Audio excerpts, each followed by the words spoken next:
এবার শুরু হতে চলেছে দেশের সবচেয়ে বড় মোকদ্দমা আপকি আদালত রজত শর্মার সাথে।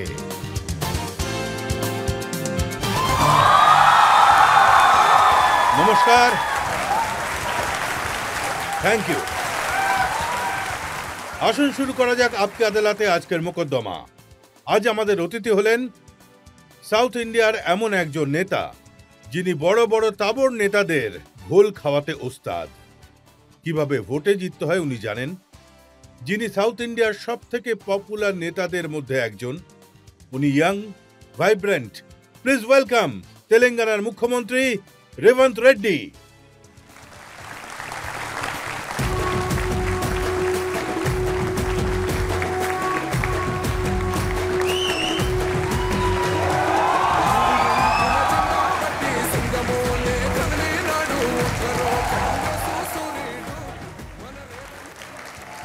আর আপকি আদালতে আমি এখন আমন্ত্রণ জানাচ্ছি আমাদের আজকের জজ পঙ্কজ ভোরাকে, নাম করা জার্নালিস্ট পঙ্কজ ভোরা।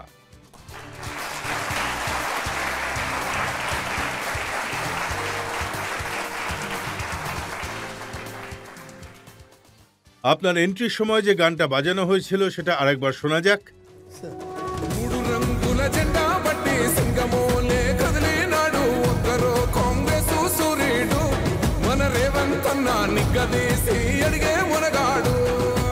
আমরা কিছুই বুঝতে পারলাম না, এর অর্থ কি? তেলুগু ল্যাঙ্গুয়েজ আপনাকে একটু একটু শিখতে হবে যদি আপনি সেটা বুঝতে চান তাহলে। তবে তেলেঙ্গানার জনতার হৃদয়ের ভাবনা আপনি বুঝতে পারবেন, আপনার বেশ ভালো মতন ধারণা হয়ে যাবে। এর মানে হলো ত্রিবর্ণ পতাকা নিয়ে যে যোদ্ধা বেরিয়েছে তার নাম হলো রেবন্ত আন্না। আন্না মানে হলো ভাই। আচ্ছা, তাই কংগ্রেস ক্যাডারকে মোটিভেট করার জন্য আর সেই রকম তেলেঙ্গানা জনতার মধ্যে সরকারের বিরুদ্ধে কি ধরনের চিন্তাধারা আর পরবর্তীতে মানুষ কি ধরনের পরিবর্তন করতে চায় তার সিকুয়েল অফ দ্যাট ইমোশন এটাই তৈরি করে দেওয়া হয়েছিল যে পদযাত্রাতে এটা প্লে করা তো হবে। সবাই ডান্স করে এই মিউজিকের উপর। প্রিয়াঙ্কা ম্যাডাম এবং রাহুল বাবু ডান্স করেছিলেন সেই প্রোগ্রামে।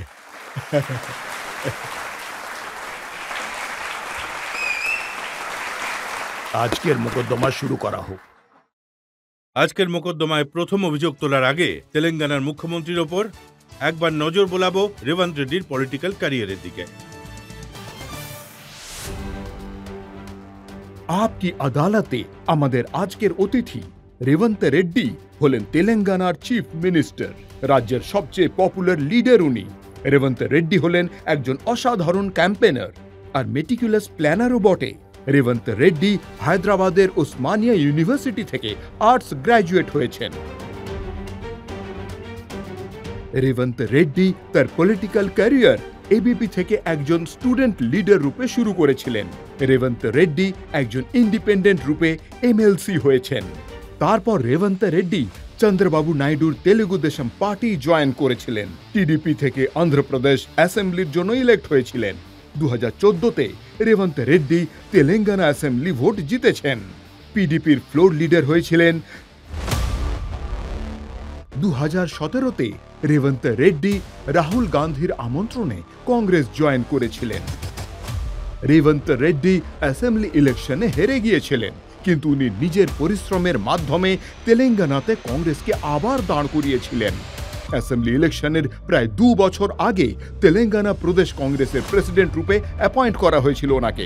রেবন্ত রেড্ডি কেসিআরের বিরুদ্ধে অসাধারণ ক্যাম্পেইনিং করেছিলেন, মানুষের কাছে 6টা গ্যারান্টির কথা দিয়েছিলেন। কংগ্রেস জিতে গেল। রেবন্ত রেড্ডির তেলেঙ্গানার চিফ মিনিস্টার হওয়ার স্বপ্ন পূরণ হলো।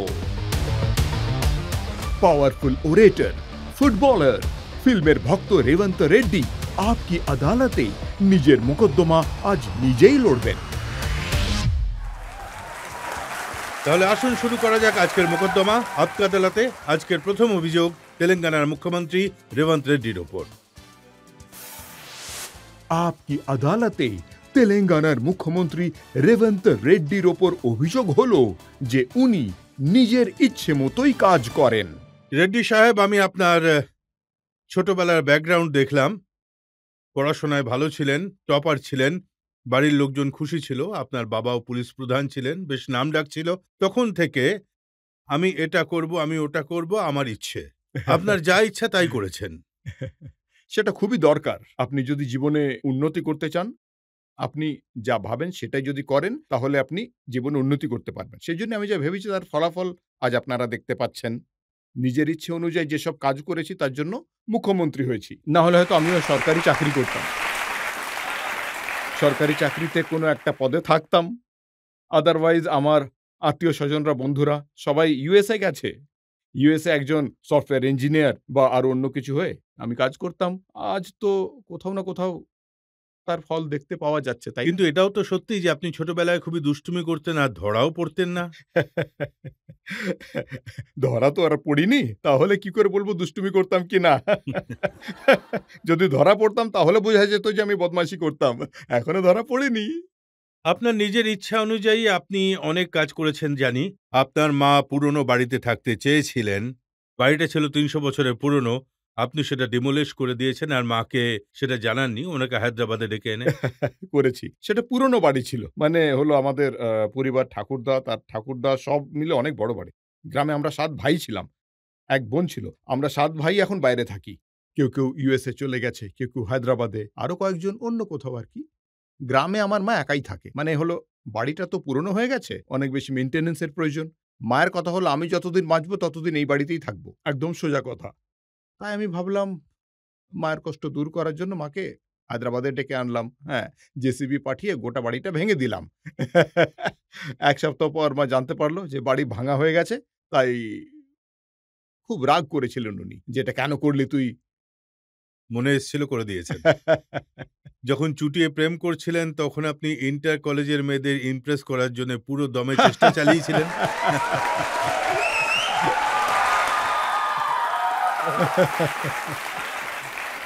আরে লাভ ম্যারেজ করতে হলে তো কিছু না কিছু তো করতেই হয় না?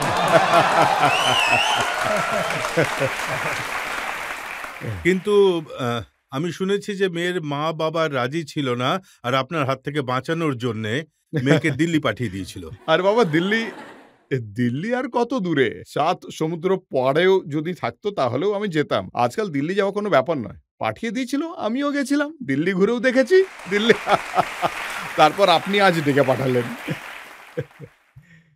তাহলে বিয়েটা হয়েছিল কিভাবে? অ্যারেঞ্জ, লাভ কাম অ্যারেঞ্জড ম্যারেজ। তো আমি লাভ করেছিলাম, ওরা অ্যারেঞ্জ করেছিল ম্যারেজের জন্য। আপনার ব্যাকগ্রাউন্ড দেখলাম আপনি একজন খুব ভালো অরেটর, একজন পেইন্টার, একজন রাইটার, একজন থিঙ্কার। তাহলে রাজনীতিতে কেন এলেন? রাজনীতি আমার দাদা পুলিশ ডিপার্টমেন্টে কাজ করত। আমাদের গ্রামের সম্পর্কেতে তো আপনি জানেনই, হ্যাঁ? যে আমাদের গ্রাম হলো এমন একটা গ্রাম ২,০০০ লোকের পপুলেশন আছে ওখানে। কিন্তু আমাদের গ্রাম হলো ফ্যাকশন ভিলেজ। মানে হলো যে আমাদের গ্রামে যেরকম লোকেরা থাকে তাদের মধ্যে মারপিট, মার্ডার সব এই ধরনের ব্যাকগ্রাউন্ড থাকে আরকি। বাবার জন্য মার্ডার কেসের আ মানে কনভিকশন হয়েছিল আরকি। সত্যি সেশন কোর্টে ভালো মতোই হয়েছিল ব্যাপার-স্যাপার। কি আর বলব? তারপর হাইকোর্টে অ্যাপিল হয়েছিল। সেটা আলাদা কথা। গোটা ব্যাপারটাই ভুল কেস আরকি। যে এমন কিছু আমার ভাইকে তখন পুলিশ অফিসার ফাঁসিয়েছিল যখন ও যুব ইন্টারমিডিয়েট ছিল। আর এই গ্রামটাকে যদি শোধরাতে হয় তাহলে এদের বাইরে বের করে আনতে হবে গ্রাম থেকে। গ্রামের যে ফ্যাকশন, যে গ্রুপ ফাইট, যে মানে যে গ্রাম পুরো ৩০-৪০ বছর ধরে যে গ্রামে কখনো কেউ শান্তিতে ঘুমোতে পারেনি। তাই আমার দাদাকে বের করে এনে পুলিশ ডিপার্টমেন্টে ভর্তি করা হলো অ্যাজ আ কনস্টেবল। তখন আমাদের পরিবারের হিসেব অনুযায়ী মানে বড় ল্যান্ডলর্ড থেকে মানে ভালো রেপুটেড ফ্যামিলি। আরে এদের পরিবার থেকে কেউ একজন পুলিশ ডিপার্টমেন্টে কাজ করছে, তাও আবার কনস্টেবল হয়ে। সবাই বলল, "এসব কি হচ্ছে?" অনেক আত্মীয়স্বজনরাও যাওয়া আসা করত না। যে, "আরে এরা এত ছোটখাটো চাকরি করে, এসব আবার কি?" তাই আমার দাদার এই চিন্তাধারা ছিল যে, সবার এইসব কথা শোনার হাত থেকে বাঁচতে হলে রাজনীতিতে আসতেই হবে। একেবারে রাজনীতিতে এসে আমরা সবকিছু করতে পারব। তখন আমার দাদা আমাদের সবাইকে গ্রাম থেকে বের করে যেখানে এসে কাজ করত, পট লেখার জন্য সেখানে নিয়ে গেল। কারণ তখন যতক্ষণ পর্যন্ত আমাদের কেস হয়নি, তখন অনেক নেতারাই আমাদের গ্রামের বাড়িতে আসতেন। আমাদের বাড়িতেই আসতেন আর অন্য কোথাও যাওয়ার পারমিশন ছিল না আরকি। কারোরই না। কারোর যদি কোনো প্রকার ভোট চাইতে হতো, তাহলে আমাদের বাড়িতে আসতেন। যে কোনো নেতাকে আসতে হতো আমাদের বাড়িতে আসতেন। পুলিশ আসলে আমাদের বাড়িতে। তবে কেস হওয়ার পর, এইসব ঘটনা হওয়ার পর লোকজন আসাই বন্ধ করে দিল। বিশেষ করে নেতা বাবুরা। তাই আমার দাদা ভাবলো যে আমরাও এরকম নেতা হতে পারি। অবশ্যই হব। তো আমি ভাবলাম আমি কেন হতে পারব না? সত্যি কিন্তু আমি এটা তাই কি ভাবলাম। ভেবেছিলেন চিফ মিনিস্টার হবেন? চিফ মিনিস্টারের কথা তো আমি ২০০৯ এ ভেবেছিলাম। হ্যাঁ, ২০০৯ তেলেঙ্গানা হয়ে যাবে। তেলেঙ্গানা হওয়ার পর আমি মুখ্যমন্ত্রী হয়ে যাব। তার আগে তো নেতা হওয়ার জন্য চেষ্টা করেছিলাম। তার আগে তো নেতা চেষ্টা করেছিলাম কিন্তু আমার বড় দাদা নেই। তাই আমি ভেবে রেখেছিলাম যে রাজনীতিই করব আমি। এত হ্যাঁ, কনফিডেন্স কি করে পেয়েছিলেন যে চিফ মিনিস্টার হতে পারবেন? ক্লারিটি আছে আমার চিন্তাধারায়। চন্দ্রবাবু নাইডু যদি মুখ্যমন্ত্রী হতে পারেন, ওয়াই.এস. রাজশেখর রেড্ডি যদি মুখ্যমন্ত্রী হতে পারেন, তাহলে আমি কেন হতে পারব না? কেন না? উনারাও উনারাও তো মিডল ক্লাসের। উনারাও কৃষক পরিবার থেকেই এসেছেন। আমি কেন হতে পারব না? দেখুন, বেশিরভাগ মানুষ রাজনীতিতে আসে টাকা রোজগারের জন্যে। আর হুম। আপনি হলেন ঘরের খেয়ে বনের মোষ তাড়ানোর মতো। আপনি নিজের প্রপার্টি বিক্রি করে ইলেকশন লড়েছিলেন। আসলে কিছু পাওয়ার জন্য কিছু হারাতে হয়, হ্যাঁ? প্রপার্টি তো অনেক কিনতে পারব। কিন্তু রাজনীতিতে যদি একবার হেরে যাই না, তাহলে সবকিছু গেল। সবকিছু যাওয়ার চেয়ে প্রপার্টি চলে গেলে কি যায় আসে? কিন্তু আপনার ওয়াইফ কি রাজি ছিলেন যে ১৫০০ কোটি টাকার প্রপার্টি বিক্রি করে ভোটে দাঁড়ানোর জন্যে? অনেক কিছু কাজ তো ওয়াইফকে বলে করতে হয়, তখন কিচ্ছু হয় না। কখনো, কখনো করার পর বলতে হয়। তাই। মানে এটা আপনার স্বভাব যে মাকে না বলে করেছেন আর বউকেও না জানিয়ে করেছেন। দেখুন কিছু, কিছু এমন জিনিস আছে যেগুলো করার পর বলতে হয় আরকি। হ্যাঁ, সবকিছু পারমিশন নিয়ে করাটা এত সহজ নয়। এত সহজে কি পারমিশন পাওয়া যায়? আসাদুদ্দিন ওবেসির বয়ানে আমি আপনার সম্পর্কে পড়েছিলাম। উনি আপনার ব্যাপারে বলেছেন যে আপনি হলেন আরএসএস এর আন্না। উনি কংগ্রেসী নন। উনি আরএসএস এর নিক্কার মানে কট্টরপন্থী। আমি বলেছিলাম যে লিকার পার্টি, নিক্কার পার্টি এক হয়ে গেছে। লিকার পার্টির অর্থ হলো বিআরএস, আর নিক্কার পার্টির মানে হলো বিজেপি। এই দুটোই এক হয়ে গেছে। এই দুটোর অনুসন্ধান করে আসাদুদ্দিন ওবেসি বাবু। কারণ সবসময়ই ব্যালেন্স করতে আসাদুদ্দিন বাবু একটানা প্রচেষ্টা করতেন। তাই অবশ্যই আমি কখনো এটা লুকোইনি। আমি বিদ্যার্থী পরিষদের কাজ করতাম। I was very active in বিদ্যার্থী পরিষদ পলিটিক্স। তারপর আমি ব্যবসায় চলে গেলাম। বিজনেসের পর আমি ইন্ডিপেন্ডেন্ট জেপিটিসি ২০০৬ জুন ইন্ডিপেন্ডেন্ট জেপিটিসি থেকে জিতলাম। ২০০৭ জুন এমএলসি ইন্ডিপেন্ডেন্সে জিতেছি রাজশেখর রেড্ডির বিরুদ্ধে। কংগ্রেস সরকার যখন রাজত্বে ছিল, তখন আমার পরিবারের অনেকেই মিনিস্টার ছিলেন। ঠিক আছে তো? সবার বিরুদ্ধে আমি ভোটে দাঁড়িয়ে এমএলসি হয়েছি। তারপর আমি ২০১৪ জুনে ২য় বার এমএলএ হয়েছি। আর ২০১৯ জুনে আমি এমপি হয়েছি ভারতবর্ষের। এটা কিন্তু হচ্ছে সবথেকে বড় কনস্টিটুয়েন্সি। অমিত শাহ বাবু, নরেন্দ্র মোদী বাবুর যদি কনস্টিটুয়েন্সি মেলানো যায়, তবুও আমার কনস্টিটুয়েন্সির চেয়ে বড় নয়। ৩৫ লক্ষ ভোটার্স রয়েছে আমার মালকাজগিরি পার্লামেন্টে। ভারতবর্ষের সবথেকে বড়, সবচেয়ে বড়। এই পৃথিবীতে, হিন্দুস্তানে নয়, পৃথিবীতে সবচেয়ে বড় কনস্টিটুয়েন্সি আমি প্রেজেন্ট করেছি। তাই কোনো জায়গাতেই আমি কোনো কিছু লুকিয়ে কাজ করিনি। আমি সোজাসুজি বলেছি, যেদিন রাহুল গান্ধী বাবু আমাকে কংগ্রেস জয়েন করার জন্য খোদ আমন্ত্রণ পাঠিয়েছিলেন, সেদিন আমি রাহুল বাবুকে দেখেছি। আমি হলাম বিদ্যার্থী পরিষদের, very active I was in this politics. তারপর আমি তো ব্যবসায় চলে গেলাম। তারপর তো নাইডু পার্টিতে, ওকে? ইন্ডিপেন্ডেন্ট জেতার পর আমি পার্টি অপোজিশন পার্টিতে গেলাম। ঠিক আছে তো? কোনো পাওয়ার পলিটিক্সে আমি যাইনি। আর এই আসাদুদ্দিন ওওৈসি বাবু আমাকে হারানোর জন্য কোনো বাহানা খুঁজে পাননি। মুসলমান তরুণ সমাজ আমার সাথে কাজ করছিল। উনি সেটা বুঝতে পারছিলেন না। আমি রাহুল বাবুর সাথে ২-৩ টে ভারত জোড়ো প্রোগ্রামে অনেক চেষ্টা করেছি। ওল্ড সিটিতে যখন আসলেন তখন আমি এসব দেখতাম। এটা করতাম, ওটা করতাম। আমি বললাম, "চারমিনারে দাঁড়িয়ে ত্রিবর্ণ পতাকা ওড়াবো। রাহুল বাবু আসবেন। আপনাদের যদি সেরকম কোনো ক্ষমতা থাকে তাহলে আটকানোর চেষ্টা করুন।" আমি দেখেছি ২ লক্ষ লোক জমা হয়েছিল চারমিনারের সামনে। আপনি নিজে চোখে নিজে ভিজুয়াল দেখে নিন। আমি বলেই করেছি। তাই উনি ভয় পাচ্ছেন। উনি এত ভুল ধারণা ছড়িয়ে রেখেছেন যে ওল্ড সিটিতে কেউই নাকি আসতে পারবে না, বুঝুন। উনি কাউকে আসতে দেননি। ওল্ড সিটিতে ওনাদের আড্ডা আছে, মানে হলো হায়দ্রাবাদ পার্লামেন্ট। আমি বললাম যে, ভাই এটা হলো আমাদের। এই হায়দ্রাবাদ শহরটা হলো আমাদের। এটা আমরা তৈরি করেছি খেটে-খুঁটে। আমরা পরিশ্রম করে তৈরি করেছি এই শহরটা। আপনারা কে? আটকিয়ে দেখাও দেখি। আমি বলেছিলাম। তখন ২ লক্ষ মানুষকে নিয়ে এলাম। আমি চারমিনারে গেলাম। কংগ্রেস পার্টির পতাকা ওড়ালাম, যেখানে রাজীব গান্ধী বাবু, সেখানে রাহুল গান্ধী বাবুকে দিয়েও আমি পতাকা ওড়ালাম চারমিনারের সামনে আর কি। ওকে, ওখান থেকে আমরা র্যালি বের করলাম। ওল্ড সিটিতে 15 কিলোমিটার পদযাত্রা করা হলো। তখন ওনার এটা মনে হলো যে আমি সবাইকে ভয় পাইয়ে এসব চালাতে পারি, তাহলে ও কেন ভয় পাচ্ছে না? আপনিও তো ভয় পাইয়ে দিয়েছিলেন। আপনি বলেছিলেন আজকানের নিচে নিক্কার আছে। আমি তো অনেক কিছুই বললাম, আর কি বলবো? শেরওয়ানির নিচে নিক্কার আছে, পায়জামা নেই, এই কথা বলেছিলাম। এই কথাটা আমি বলেছিলাম যে হ্যাঁ, আপনি তো পায়জামা পরেননি। আমাকে আবার কি বলছেন? যদি নিক্কার পরতেই হয় তাহলে আমি সবার সামনে দাঁড়িয়ে পরব, লুকিয়ে নয়।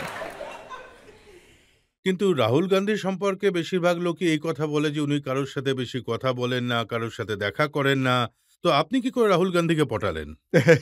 রাজা শর্মা বাবু, আমি কিন্তু একটা কথা বলতে চাই, রাহুল বাবুকে আমি যতটা অবজার্ভ করেছি আমার পয়েন্ট অফ ভিউ অনুযায়ী, বাকি লোকজনদের কি অবজারভেশন বা কি এক্সপেরিয়েন্স আছে সেটা জানি না। অনেক বেশি সংখ্যক মানুষ 99% রাহুল বাবুর সঙ্গে দেখা করেন কোনো না কোনো পজিশন পাওয়ার আশায়, ঠিক আছে? কিছু একটা দরখাস্ত নিয়ে যায় ওরা। ভাই আমি পিটিসি অধ্যক্ষ হতে চাই, আইএআইসির সেক্রেটারি হতে চাই, মুখ্যমন্ত্রী হতে চাই, নয়তো মন্ত্রী হতে চাই, এআইসির বলছিলাম আরকি। ২ মিনিট পর উনি বুঝতে পারেন যে ও কি ভিশন নিয়ে গেছে। ওকে? কোনো পার্সোনাল ভিশন নিয়ে গেলে পরে ২ মিনিট পর কথা বলতে তো কোনো অসুবিধা নেই, ভালো কথা আমি দেখব বলে পাঠিয়ে দেন। যদি পাবলিকের বিষয় নিয়ে বা কোনো পলিসি নিয়ে বা কোনো পার্টির পলিসির অ্যাক্টিভিটির প্রোগ্রাম নিয়ে আপনি গিয়ে বসেন, তাহলে রাহুল বাবু শোনার জন্য অবশ্যই রাজি। আমিও ১ম বার ১০ মিনিটের জন্য মিটিং করেছিলাম। আমি গেছিলাম। সবার মতো আমিও পার্টিতে এসেছি। কোনো পজিশন চাইতে গেছিলাম, এমন উনি ভেবেছিলেন। আমাকে জিজ্ঞেস করেছিলেন, "আপনি কি হতে চান?" আমি বললাম, "আগামী ২৫ বছর আপনার সাথে থাকতে চাই। এখন এই মুহূর্তে আমি আর কি চাইবো?" আমি কিছু জিজ্ঞেস করতে বা কিছু চাইতে আসিনি। পরবর্তীতে আমরা যদি একসাথে এগোতে চাই, তাহলে এইসব কাজ নিয়ে আমি এগোবো। যদি এই পলিসি নিয়ে এগোই, তাহলে কিছু করতে পারবো। ঠিক আছে তো? কিছু আইডিয়া দেওয়ার ছিল আমার নেতা এবং পার্টি সম্পর্কে, যেগুলো আউটসাইড অবজারভেশন ছিল। মানে আমার কংগ্রেস সম্পর্কে কিছু অবজারভেশন আছে আরকি। আমি সেগুলো দেখিয়েছিলাম। উনার সম্পর্কেও আমার কিছু অবজারভেশন আছে। সেগুলো দেখিয়েছিলাম। সেই মিটিংটা মোটামুটি ১.৫ ঘন্টা চলেছিল। বাইরে আনন্দ শর্মা এবং আরো অনেক লোকজন দাঁড়িয়েছিলেন। সবাইকে দাঁড় করিয়ে রেখে আমার সাথে কথা হয়েছিল। তাহলে এটাকে কি বলবেন রাজা শর্মা বাবু, হ্যাঁ? যে ১০ মিনিটের মিটিংটা ১.৫ ঘন্টা হয়েছিল। তার মানে হলো রাহুল বাবুর কাছে যদি পার্সোনাল বিষয় নিয়ে যাওয়ার হয়, তাহলে ২-১ মিনিটের মধ্যেই মিটিং শেষ হয়ে যায়।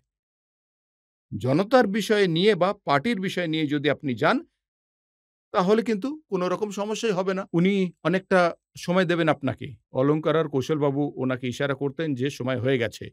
তবুও রাহুল বাবু কথা শোনার জন্য রাজি থাকতেন। কিন্তু ওই সময় কংগ্রেসের অবস্থা তো তেলেঙ্গানাতে ভালো ছিল না। কোনো সংগঠন ছিল না, কোনো লিডারও ছিল না। তাহলে আপনি কেন কংগ্রেসকে বেছে নিলেন? আপনি তো টিআরএসে যেতে পারতেন, বিজেপিতে যেতে পারতেন। সমস্ত অপশনই খোলা ছিল আপনার কাছে।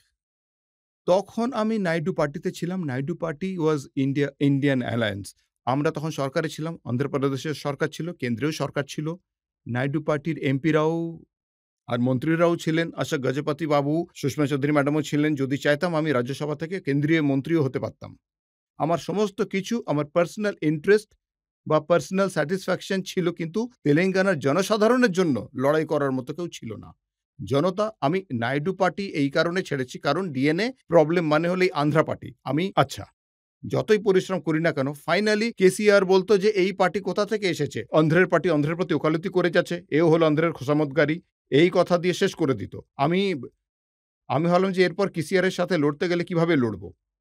তাই আমি রণনীতি তৈরি করলাম যে কংগ্রেস প্ল্যাটফর্ম যেটাকে কংগ্রেসকে তেলেঙ্গানা দিয়েছে, সেই প্ল্যাটফর্ম থেকেই ওদের হারিয়ে দেব।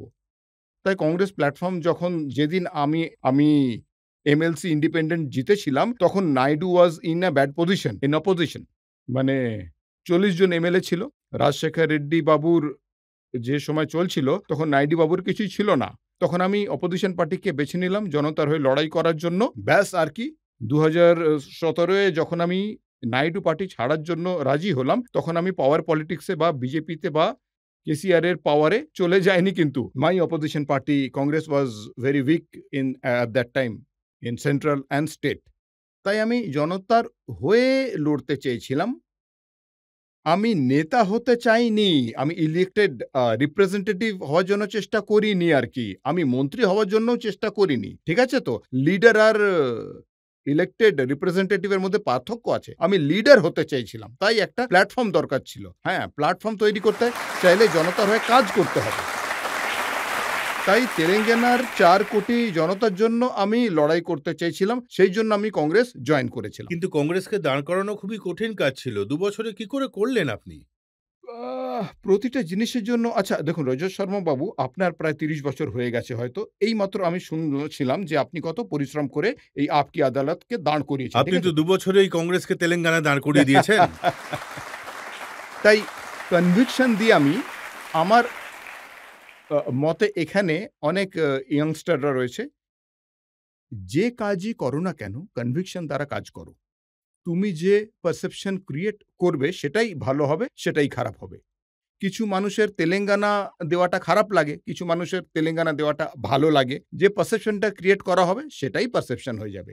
ভাষা নিয়ে চর্চা করাটা কিছু মানুষের কাছে খুব ভালো কাজ, কিছু মানুষের কাছে এটা ভালো নয় একদম। কিন্তু যেটা ভালো পারসেপশন মানে কনভিকশন দ্বারা যে কাজ হয় তারই জয় হয়। তাই আমি কনভিকশনের দ্বারা ২ বছর কাজ করেছিলাম। বাই ইলেকশনে আমি ৩,২০০ ভোট পেয়েছিলাম। ঠিক আছে? 1.2% ভোট পেয়েছিল কংগ্রেস পার্টি। আমি অধ্যক্ষ হতেই বাই ইলেকশন এসেছিল। আচ্ছা, বাই ইলেকশনে কংগ্রেস পার্টি ভোট পেয়েছিল ৩,২০০ হার্ডলি 1.5%। লোকে বলেছিল আরে রেবন্ত অধ্যক্ষ হতেই তো রাহুল কংগ্রেসকে শেষ গান্ধী, করে সোনিয়া দিল। গান্ধীর কাছে মানুষ অভিযোগ করেছিল যে কাকে অধ্যক্ষ বানিয়ে দিলেন? উনিই তো ইলেকশন হ্যাঁ, হারিয়ে দিচ্ছেন। এটা তো সবসময়কারই ইন্টারনাল পলিটিক্স। ঠিক আছে তো? আপনি তো আগে থেকেই পলিটিক্স এর ব্যাপারে সবই জানেন। আমি আর কি বলব আপনাকে বেশি করে। আপনি তো দিল্লিতে থাকেন তাই আপনি বেশি জানবেন। তাই এসব কমপ্লেইন গুলো সবসময় থাকবে। হার মানলে চলবে না। আপ অ্যান্ড ডাউন তো সবসময় চলতেই থাকে। জনতার মধ্যে কেউ প্রশ্ন করতে চান? ১টা ২টো প্রশ্ন আমরা নিতে পারবো এখন। স্যার কিছুদিন আগেই আপনার ফুটবল খেলার ভিডিও খুব ভাইরাল হচ্ছিল। তো স্যার এখন আমার প্রশ্ন হলো যে ছোটবেলা থেকে কি আপনার ফুটবল খেলার শখ? আর স্যার আপনার সবচেয়ে প্রিয় ফুটবলার কে? আমি কলেজের সময় থেকেই ফুটবল খেলতাম। তারপর পলিটিক্সে আসার পর আবার মাঝখানে ছেড়ে দিয়েছিলাম। আর পলিটিক্সে আসার পর তো আর কোনো উপায়ও ছিল না কোনো কিছু করার জন্য। তো তাই আর কি আমি ফুটবল খেলতাম। আমি যখন খেলা দেখতাম তখন দিয়েগো ম্যারাডোনা আমার ফেভারিট প্লেয়ার ছিল। আজকাল তো অনেক প্লেয়ার চলে এসেছে। এখন তো আর রেগুলার ফুটবল দেখাও হয় না আমার। তখন ম্যারাডোনাই ছিল আমার প্রিয় প্লেয়ার। তাহলে আপনার ফিটনেসের রহস্যটা কি? ফুটবল খেলা? রাজনীতি করা। যখন যখন আমার প্রিয় কাজ করি তখনই কিন্তু আমি ফিট থাকি। হ্যাঁ। এখন একটা ব্রেক নিয়ে নিচ্ছি, আর ব্রেকের পর রেবন্ত রেড্ডির ওপর প্রশ্ন আর অভিযোগের ঝড় বয়ে যাবে। আমি বলছি ভাই যে এখানে চলে এসো, বন্দুক রেডি আছে। এক গুলিতেই কাজ হয়ে যাবে। বাঘ মারার পেশা আমারও কিন্তু আছে। আমি বেড়ালকে কুকুরকে কখনোই মারবো না। মারলে পরে বাঘই মারবো। মেরে দেখিয়েছি তো। এই ইলেকশনে দেখালাম না? বলুন। Welcome back. আপকে আদালতে আজ আমাদের অতিথি হলেন তেলেঙ্গানার চিফ মিনিস্টার রেবন্ত রেড্ডি। আপকে আদালতে পরের অভিযোগ। আপকি আদালতে তেলেঙ্গানার চিফ মিনিস্টার রেবন্ত রেড্ডির ওপর অভিযোগ হলো যে উনি অসভ্য ভাষা ব্যবহার করেন। রেবন্ত রেড্ডি সাহেব, আপনি কেসিআর এর খুব ভালো বন্ধু ছিলেন, ওনার সাথে আপনি কাজ করেছেন। রাজনীতিতে এরকম ডিফারেন্স হয়, কিন্তু আমি দেখেছি যে আজকাল যে কোনো রকম ভাষার ব্যবহার করা হয়। আপনি বলেছেন আমাদের কার্যকর্তা তোমাদের প্যান্ট খুলে দেবে, তোমার শার্ট খুলে দেবে, আর তোমার ওই আন্ডারওয়্যার খুলে দেবে, নগ্ন করে দেবে। না, না, না। এটা এটা একটা এমন কথা, ইটের জবাব পাথর দিয়ে দিতে হবে। যে কেসিআর তার আগে একদিন এটা বলেছিল যে পুরো কংগ্রেস, মুখ্যমন্ত্রী থেকে শুরু করে পুরো কংগ্রেস আমার একটাও মাথার চুল উপড়ে ফেলতে পারবে না, এই ধরনের কিছু একটা কথা বলছিল। তখন আমি বললাম, ভাই আমার চুপ করে থাকার জন্য আপনি এসে প্রেস মিটিং করুন। যদি আমি চাই তাহলে আপনার আন্ডারওয়্যারও খুলে দেখিয়ে দেবো কিন্তু সত্যি। যদি আপনি তারিখ বলুন, আমি এটা বলেছিলাম আপনি তারিখ বলুন, সেই তারিখে আমি আসবো। আমি আমার কার্যকর্তাদের সবাইকে নিয়ে, তখন দেখা যাবে কে কি হতে পারে। তাহলে এর মধ্যে দোষের কি আছে রজত শর্মা বাবু? আরে উনি চুলের কথা বলেছেন আর আপনি তো আন্ডারওয়্যারের কথা বলছেন। রাজা শর্মা বাবু, আপনি আপনার ভাষাতে জিজ্ঞেস করছেন, তো আপনার ভাষাতে আমি আপনাকে উত্তর দিচ্ছি। আপনি তেলেগুতে যদি আমি আপনাকে উত্তর দিই, কিছু বুঝবেন? তো কেসিআর যে ধরনের ভাষা ব্যবহার করেছিল, সেই ধরনের ভাষা আমিও ব্যবহার করলাম ওর ওপর। কিন্তু আপনি তো বলেছেন যে আমি তোমাকে জেলে পাঠিয়ে দেব। আপনি বলেছেন ওই চেরাপল্লী যে জেল আছে হ্যাঁ, সেখানে জেল। আপনার চিপ্পাকুড্ডু চালানো হবে। হ্যাঁ, এটাও বলেছিলাম। একটু কিছু মিস হয়ে গেছে। ডাবল বেডরুমও বাড়িও তৈরি করে দেবো। কারণ ছেলে আসলে কোথায় থাকবে, মেয়ে আসলে কোথায় থাকবে। সবাই এখানেই থাকার জন্য ডাবল বেডরুম বানিয়ে দেবো সবার জন্য। কারণ এরা সবাই সরকারে যুক্ত ছিলেন। KCR son, daughter in law সব্বাই। সবাই মিলে তেলেঙ্গানাকে লুটেছে। তারপর সবাইকে জেলে পাঠিয়ে দিয়েছি। তাহলে এখন কেসিআর আর কি করবে? ছেলে আলাদা থাকবে, উনি আলাদা থাকবেন, মেয়ে আলাদা থাকবে। এটা তো উনার কাছে খুব দুঃখের বিষয়। সেইজন্য ডাবল বেডরুম বাড়ি চেরাপল্লী জেলেই বানিয়ে দেওয়া হয়েছে, যাতে সবাই একসাথে থাকতে পারে। আমি কেমন হিউম্যান দেখুন। উনিও বলুন। বলেছেন যে এটা হলো চেরাপল্লী জেলের অ্যালুমিনাই। আপনিও সেখানে হ্যাঁ, থেকেছেন? আমি ২ বার থেকেছি আমি আরকি। ডিটেনশন সেলেও ছিলাম আমি। আমার মেয়ের এনগেজমেন্টের জন্য কেসিআর বেলও নিতে দেয়নি। Finally I have got to war time Cherlapally jail থেকে বেরিয়ে আমার মেয়ের এনগেজমেন্টে হাজির হয়ে আবার আমি চেরলাপল্লী জেলে গেছি। ভাবুন আপনি। তো কারুর কোনো মেয়ের এনগেজমেন্ট বা বাড়িতে কোনো ফাংশন হলে প্রত্যেক বাবাই কি ভাবেন? আপনি তো সেটা নিশ্চয়ই জানেন। সেই দিনই আমি সোজা বলেছিলাম, কেসিআর একদিন তোর এমন আসবে যে তোর মেয়ে যদি জেলে থাকে তুইও বুঝতে পারবি কষ্টটা কি। ঠিক আছে তো? আজকে তো ও ফেস করছে, তাই না? আজ উনার মেয়ে জেলে রয়েছে। জেলে আছে। আমি তো সেই কথাটাই আর বলছি। আপনি তো তাকে জেলে পাঠাননি, মোদিজি পাঠিয়েছেন। আ সেটা মোদি সেটা তো সত্যি। এখন ভাগ করে নেওয়ার সুযোগ আমাকে দেননি। মোদিবাবু আমাকে সুযোগ করে দেননি। যদি সুযোগ করে দিতেন তাহলে ওনার মেয়েকে পাঠাতাম না, কেসিআরকে পাঠাতাম আমি। কারণ কেসিআরের সাথে আমার লড়াই, মেয়ের সাথে থোড়েই আমার লড়াই। এখন তো উনার যে ছেলে রয়েছেন তিনি বলেন যে, আরে এই রেবন্ত রেড্ডি কোথা থেকে চলে এসেছে? আমরা তো ৫ বারেরও বেশি ভোটে জিতে এসেছি। আমি হলাম কেসিআরের ছেলে। উনি তো অন্ধ্রপ্রদেশের লিডারদের জুতোর তলা চেটে চিফ মিনিস্টার হয়েছেন। আজ তো জনতা তো 40% ম্যান্ডেট দিয়ে আমাকে জিতিয়েছে। ও কোথায় পড়াশোনা করেছে কেটিআর, হ্যাঁ? স্কুলিং করেছে অন্ধ্রপ্রদেশের গুন্টুরে, কলেজ করেছে পুনেতে, পিজি করেছে আমেরিকাতে। আপনি তেলেঙ্গানার 6 পয়েন্ট ফর্মুলা জানেন তো? দারুণ ব্যাপার। যদি ওই ফর্মুলা ব্যবহার করি তাহলে কিন্তু তেলেঙ্গানাতে চাপরাসির চাকরিও কেটিআর পাবে না। তবুও উনি আইটিআই অ্যান্ড ইন্ডাস্ট্রি মিনিস্টার হয়ে গেছেন। এখন মুখ্যমন্ত্রী হওয়ার জন্য চেষ্টা চালাচ্ছেন। দেখুন, কেসিআরের সরকার তো আপনার বিরুদ্ধে ক্রিমিনাল কেস করেছে, আপনাকে জেলে পাঠিয়েছে। তাহলে এমন মনে হচ্ছে যে আপনি ওনার ওপর বদলা নিচ্ছেন? না, এখনো তো বদলা নেওয়া শুরুই হয়নি। এখন কি করে নেব? এখন তো শুরুই করিনি। আমি 6 গ্যারান্টির ব্যবহার শুরু করেছি। এখনো বদলা নেওয়া আমি শুরু করিনি। কিন্তু এখনো উনি তো নয়। বলছেন আজকাল উনি বেশি কথা বলছেন এই কারণে যে বাবার আঘাত লেগেছে, হাড় ভেঙে গেছে আর বাঘ বিছানায় শুয়ে আছে। বাঘ যেদিন বাইরে বেরোবে তখন এসে দেখা দেবে। আমি সেটাই বলছি ভাই, যে চলে এসো, এখানে বন্দুক রেডি আছে। একটা গুলি দিয়ে কাজ হয়ে যাবে। আমারও বাঘ মারারই পেশা আছে। আমি বেড়ালকে, কুকুরকে কখনো মারি না। মারলে বাঘই মারবো। মেরে দেখিয়েছি। দেখালাম না এই ইলেকশনে?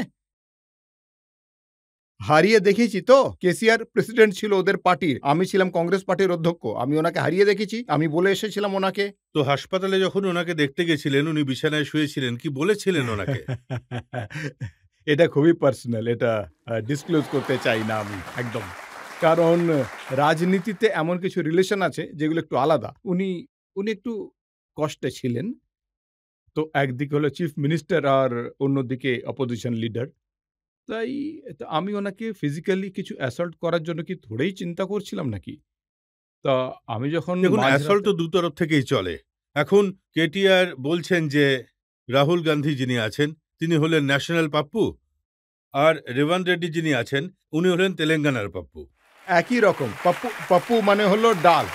ডাল হলো একটা প্রোটিন খাবার। ডাল আমাদের এখানে পাপ্পু মানে হলো ডাল।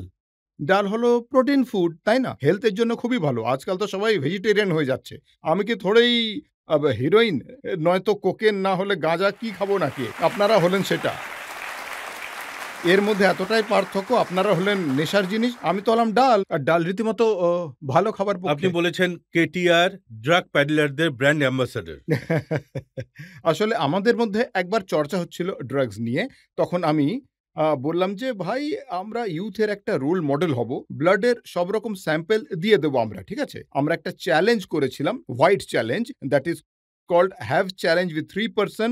One is KTR, another one is Vishweshwar Reddy, third one is some important person in Telangana. তো আমি প্রথমে আমার ব্লাড স্যাম্পল কিছু দিয়ে দেবো, সবকিছু আমি ড্রাগ ফ্রি, তারপর আমি 3 জনকে প্রশ্ন করব, 3 জন ব্লাড দেবে, স্যাম্পল দেবে, তারপর এক একজন মানুষ 3 জন জনকে পুরোটা দেবে। তেলেঙ্গানাতে যে ইউথ ড্রাগ ফ্রি সোসাইটি বানানোর চ্যালেঞ্জ করেছিলাম, প্রথমে সেটাই প্রশ্ন করেছিলাম। আমি যখন দিচ্ছি তখন আমি ওদেরকে চ্যালেঞ্জ করেছিলাম যে এই তারিখে আমরা হসপিটালে যাচ্ছি, আমি স্যাম্পল দেবো। ওরা পালিয়ে গেল।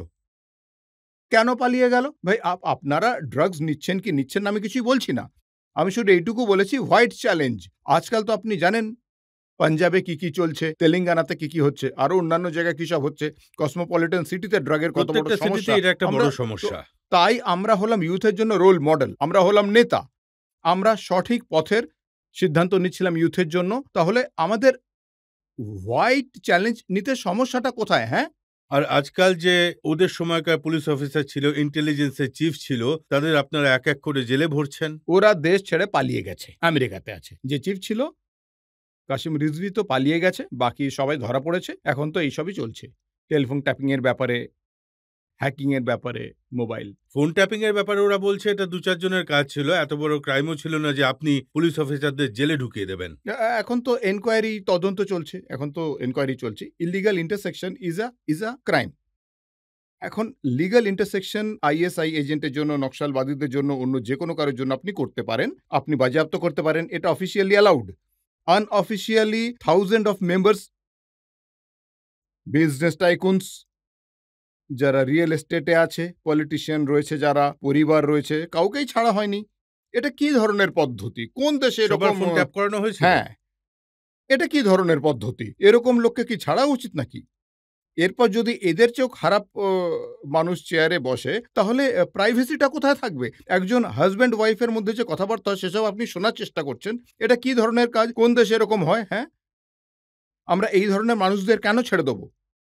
কিন্তু আপনিও তো ওনাদের বাড়ির ওপর ড্রোন উড়িয়েছিলেন, হ্যাঁ, ফার্ম হাউসের ওপর। ঠিক বলেছেন। আমি নয়, কোন একজন সাংবাদিক ড্রোন উড়িয়ে সব দেখিয়েছিল। আমি সেটা অফিসিয়ালি আমি চ্যালেঞ্জ করেছিলাম। ভাই আপনি 25 একর একটা অসাধারণ প্যালেস বানিয়েছেন, যার দাম প্রায় 500 কোটি টাকা। ঠিক আছে? প্রথমে তো আপনার পায়ে জুতো ছিল না, এখন এই 500 কোটি টাকার প্যালেস কোথা থেকে এলো? আমি প্রেস মিটিং করে বলেছিলাম, তখন উনি চ্যালেঞ্জ করলেন, কোথায় আছে দেখাও। আমি তখন অ্যানাউন্স করেছিলাম, ভাই এই টাইমে আমি আসছি প্যালেস দেখানোর জন্য। আমি মিডিয়ার সবাইকে নিয়ে গেলাম, তখন অন্ততপক্ষে 5,000 পুলিশ লোকজনকে দিয়ে ঘিরে রেখেছিল, ঢুকতে দেওয়া হয়নি। সেখানে যাওয়ার পর ওনার প্যালেসটা দেখেছিলাম, সেই প্যালেসটা কোন টাকায় তৈরি হলো। তাই সেখানে সেই কেসে আমি ওনার প্যালেস দেখেছি বলে, আমি এমপি ছিলাম সেই সময়, লোকসভা চলছিল, আমার লোকজনকে তুলে নিয়ে জেলে ঢুকিয়ে দিল, রিমান্ড করে দিল। তখন আমি পার্লামেন্ট ছেড়ে সোজাসুজি থানায় চলে গেলাম। থানায় যেতেই আমাকে তুলে নিয়ে জেলে ঢুকিয়ে দিল। ভাই আপনার ইলিগাল প্রপার্টি দেখেছি তাই জেলেও ডিটেনশন সেল, সেখানে আইএসআই এজেন্ট ছিল, সবাইকে খালি করে দিয়ে 16 দিন ডিটেনশন সেলে রেখেছিল। লোকসভা চলছিল, আপনার প্রপার্টি দেখেছিলাম, ব্যাস এইটুকুই ছিল ব্যাপার। এতে অন্যায়টা কোথায়? তো এখন তো আপনি চিফ মিনিস্টার, আপনি ছাড়বেন না। না, না, না, আমি এমন কোনো কাজ করি না। যেসব মানুষ আমাকে এই চেয়ারটা দিয়েছে, দায়িত্ব দিয়েছে, অনেক গভীর চিন্তা ভাবনা করে দিয়েছে। মানুষের জন্য কিছু ভালো করার জন্য, 6 গ্যারান্টি ইনক্রিমেন্ট করার জন্য, ল অ্যান্ড অর্ডার শোধরানোর জন্য, ড্রাগ ফ্রি হায়দ্রাবাদ বানানোর জন্য আমাকে চেয়ারটা দিয়েছে। কেসিআর কেটিআরকে মারতে হবে তাই আমার কিছুরই প্রয়োজন ছিল না। অ্যাসেম্বলিতে গিয়ে আমি চড় মারতে পারতাম। এর জন্য আমার চেয়ারের প্রয়োজন নেই।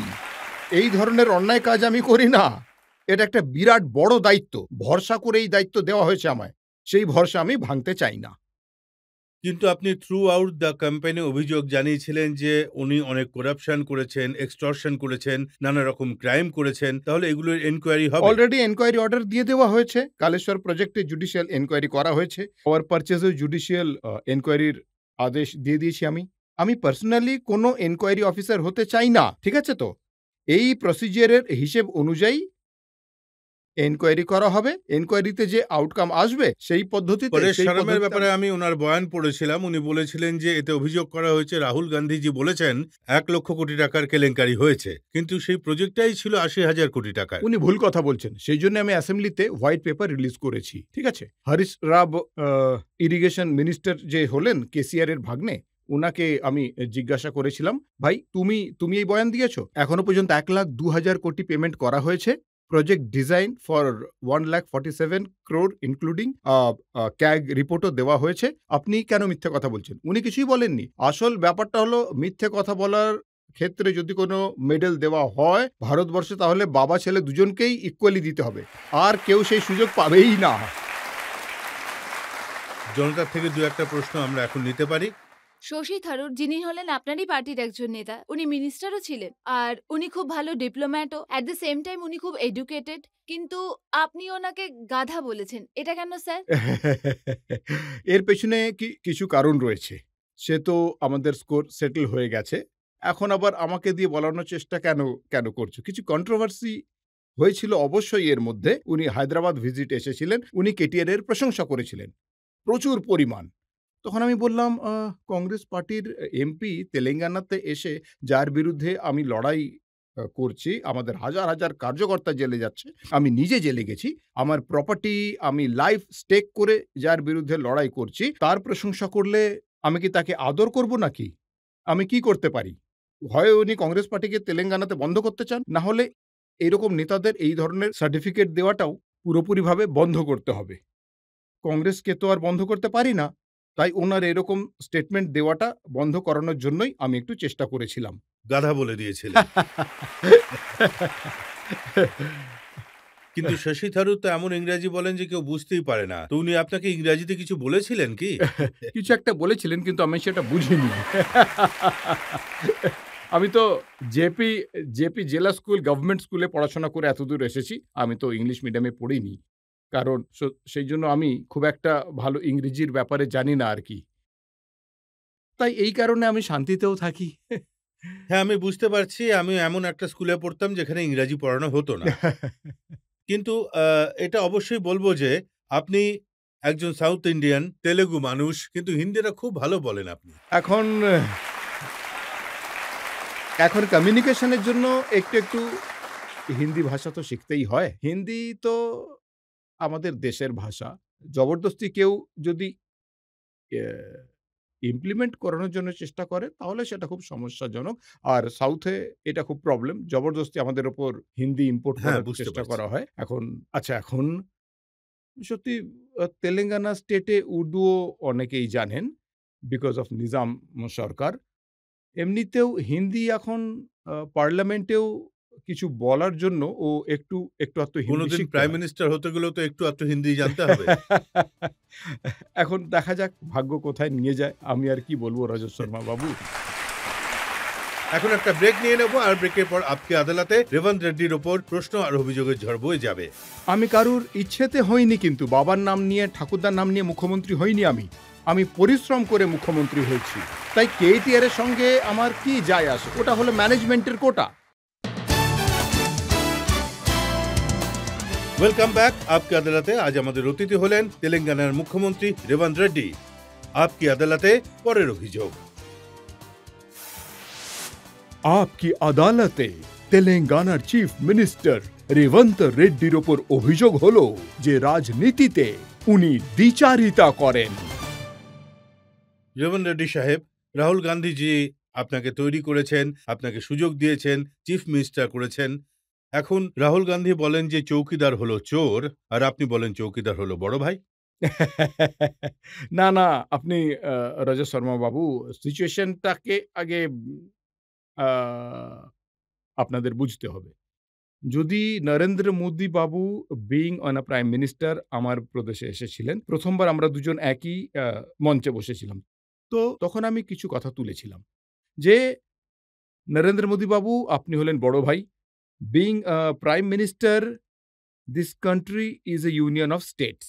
প্রত্যেকজন মুখ্যমন্ত্রীর জন্য আপনি হলেন বড় ভাই, ঠিক আছে? আপনি অনেক বড় মাপের মানুষ। আপনি গুজরাটে নিয়ে গেছেন gift city, bullet train, Sabarmati river front সবকিছু গুজরাটে নিয়ে গেছেন।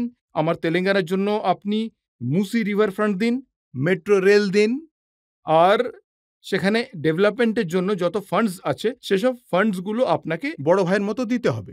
এখন এই সবগুলো যদি আপনি না দেন তাহলে মোদিবাবু আপনি সবসময় 5 ট্রিলিয়ন ইকোনমি সম্পর্কে বলেন। যদি হিন্দুস্তানকে উপরে পৌঁছতে হয় তাহলে 5 ট্রিলিয়ন ইকোনমি কিন্তু মানে যেমন হিন্দুস্তানে 5টা মেট্রোপলিটন সিটি আছে, দিল্লি, মুম্বাই, ব্যাঙ্গালোর, হায়দ্রাবাদ, ক্যালকাটা। তাই Hyderabad is one of the metropolitan city. যদি 5 ট্রিলিয়ন ইকোনমির জন্য হিন্দুস্তানকে রিচ হতে হয় সেক্ষেত্রে তাহলে সেখানে আইটি, ফার্মা সেক্টরে ইনভেস্টমেন্ট করতে হবে। তাই মোদিবাবু আমাদের তেলেঙ্গানার সাথে এতটাই অন্যায় করেছেন যে যে সমস্ত প্রজেক্ট তেলেঙ্গানাতে আসছে সেগুলো ভয়টয় দেখিয়ে গুজরাটে নিয়ে চলে যাচ্ছেন। সেই জন্য আমি মনে করিয়ে দিয়েছি যে আপনি তো বড় ভাইয়ের মতো মুখ্যমন্ত্রীদের সাহায্য করতে হবে। সেই কারণেই কথাটা বলেছিলাম ওই সিচুয়েশনটা, this is not a political party meeting, it's it's only government. তাই কেন্দ্র আর রাজ্যের মধ্যে একটা ভালো মানে অ্যাটমসফিয়ার, একটা ভালো রিলেশন থাকা দরকার। ইনস্টিটিউশনের সঙ্গে আমি লড়াই করতে চাই না, গভর্নরের সাথে, প্রধানমন্ত্রীর সাথে বা কেন্দ্রীয় সরকারের সাথে।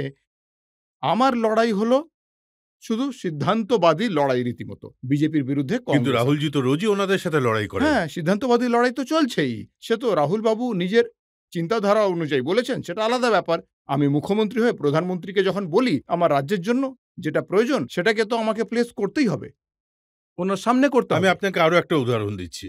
রাহুল গান্ধী বলেন যে গৌতম আদানি হলেন পকেটমার। আদানি চুপচাপ আপনার পকেট কাটেন, কিন্তু আপনি মুখ্যমন্ত্রী হতে না হতেই আদানিকে 12,400 কোটি টাকার প্রজেক্ট দিয়ে দিলেন। আমি আমার প্রজেক্ট দিইনি। মোদিবাবু পোর্টস, এয়ারপোর্টস, ন্যাশনাল হাইওয়েজ আর নবরত্না যতগুলো প্রজেক্ট আছে সে সবগুলো কিন্তু খুব সস্তায় সরকার বানানোর পরে খুব সস্তায় আদানিকে দিয়ে দিলেন। আদানি বাবুর পকেট ভর্তি যে টাকাগুলো রয়েছে সেই টাকাগুলো নিয়ে আমি আমার স্টেটে ইনভেস্টমেন্ট করিয়েছি। আমি আমার স্টেটের প্রপার্টি কোনো কিছুই দিইনি। আমি ওনার কাছ থেকে পাওয়ার সেক্টরে, আর্টিফিশিয়াল ইন্টেলিজেন্স সেক্টরে ওনার ইনভেস্টমেন্ট নিয়েছিলাম। তাই ইনভেস্টমেন্ট যাই হোক না কেন লেভেল প্লেইং ফিল্ড আমি ইকুয়ালি দিতে চাই। আদানি হোক বা আম্বানি হোক, টাটা হোক বা বিড়লা হোক, আর যে কেউই হোক আমার স্টেটের জন্য যে ইনভেস্টমেন্ট করবে, যে এমপ্লয়মেন্ট ক্রিয়েট করার জন্য আমার স্টেটে আসবে, আমি লেভেল প্লেইং ফিল্ড ইকুয়ালি দিতে চাই, সবাইকেই দেবো। এই জন্যই আদানির ডিসকোয়ালিফিকেশন বলে সেরকম কোনো ব্যাপার নেই এখানে। আদানি ব্র্যান্ডের মানে হলো ডিসকোয়ালিফিকেশন নয়। আমি আউট অফ দ্য ওয়ে ফেভারও করতে চাই না। কিন্তু রাহুলজির মনে তো গত 10 বছর ধরে গৌতম আদানি নেই। আমি দেখুন রাহুল উনি বাবু বলেন যে টিভি চালালেই আদানির পকেটে টাকা ঢুকবে, পেট্রোল ভরালেও আদানির পকেটে টাকা ঢুকবে, এরোপ্লেনে যাতায়াত করলেও আদানির পকেটে টাকা ঢুকবে। হ্যাঁ, সরকার কন্ট্রাক্ট দিচ্ছে। আপনি যেটা বলেছেন সেটা ঠিকই, রাহুল বাবু যেটা বলেছেন সেটাও ঠিক। সরকার ওনাদের সস্তায় দিয়ে দিচ্ছে সবকিছু, আর আপনি ফ্রিতে আগে দিয়ে থেকে দিচ্ছে। ওনাদের হ্যাঁ। আচ্ছা দেখুন, একটা ছবি রয়েছে আমার কাছে। আরে আপনি ভেরি নাইস। ছবিটা খুব সুন্দর।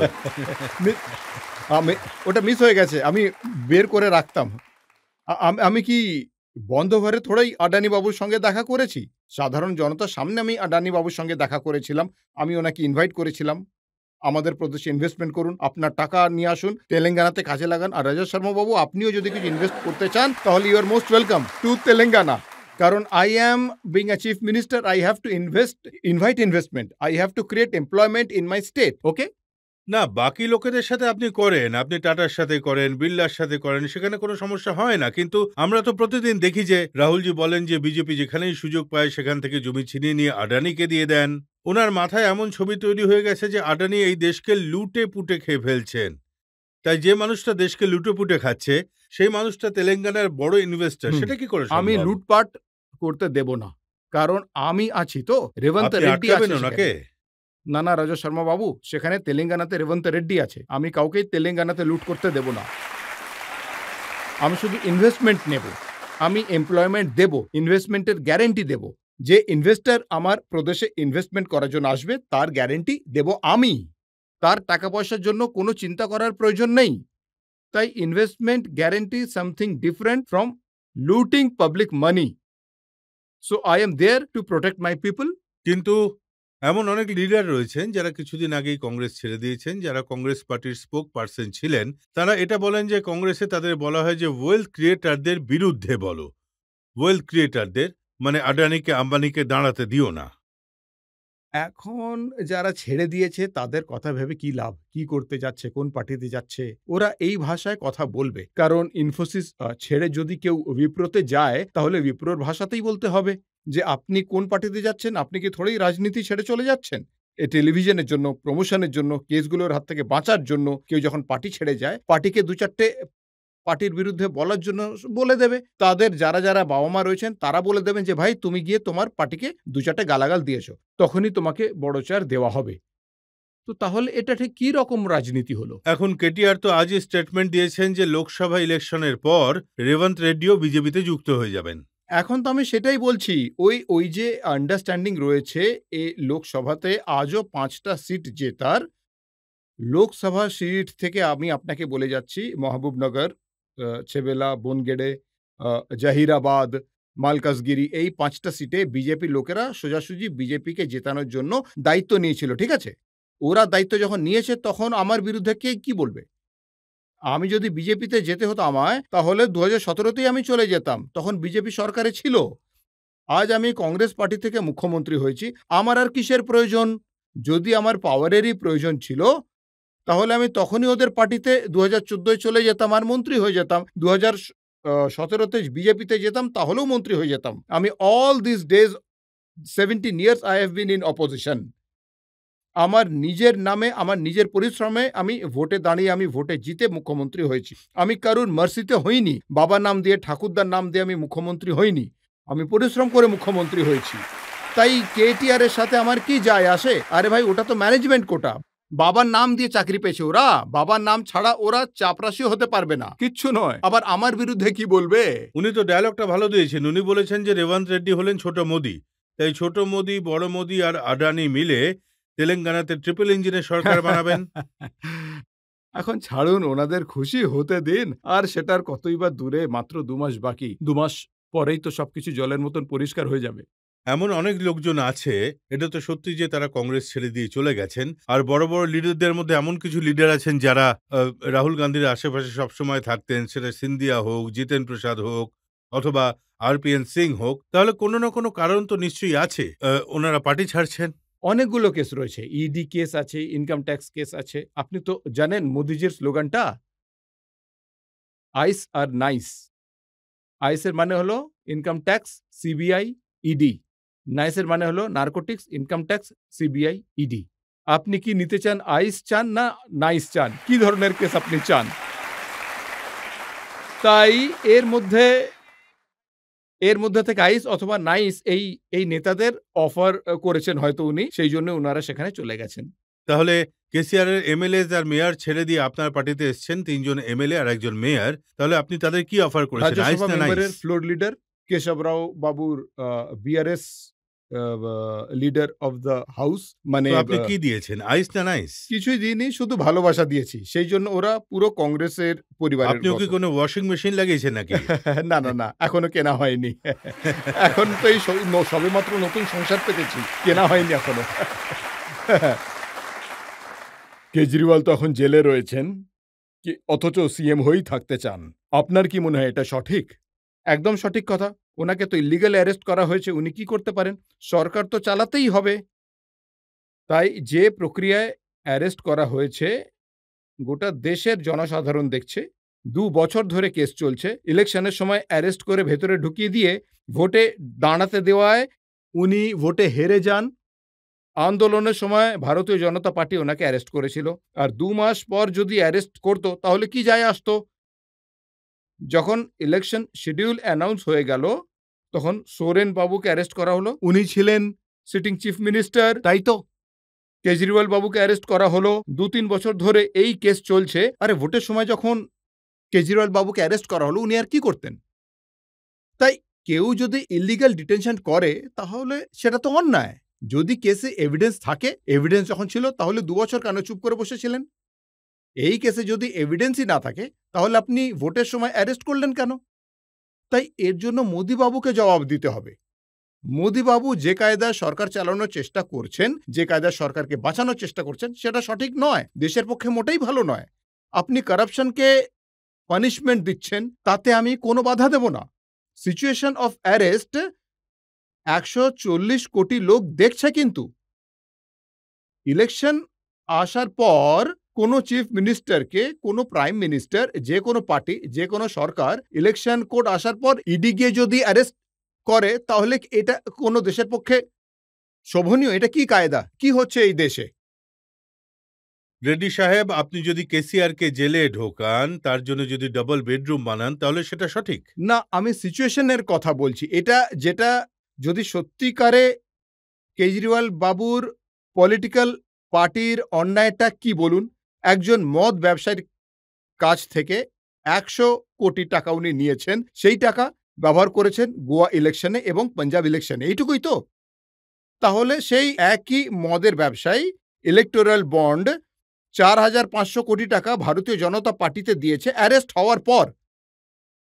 সেম পারসন যে ব্যক্তি কেজরিওয়ালকে ভোটের জন্য টাকা দিয়েছেন যখন অ্যালিগেশন চলছে সেই লোকটাই ৪০০-৫০০ কোটি টাকা ভারতীয় জনতা পার্টিকে দিয়েছে in the name of electoral bonds. হ্যাঁ, এখন আপনি সাদাভাবে নিন বা কালোভাবে নিন, তাহলে পার্থক্যটা কোথায় আপনাদের মধ্যে? তাহলে ইলেকশনের ওপর তার প্রভাব পড়বে। অবশ্যই, কেন পড়বে না? মানুষ তো দেখছে।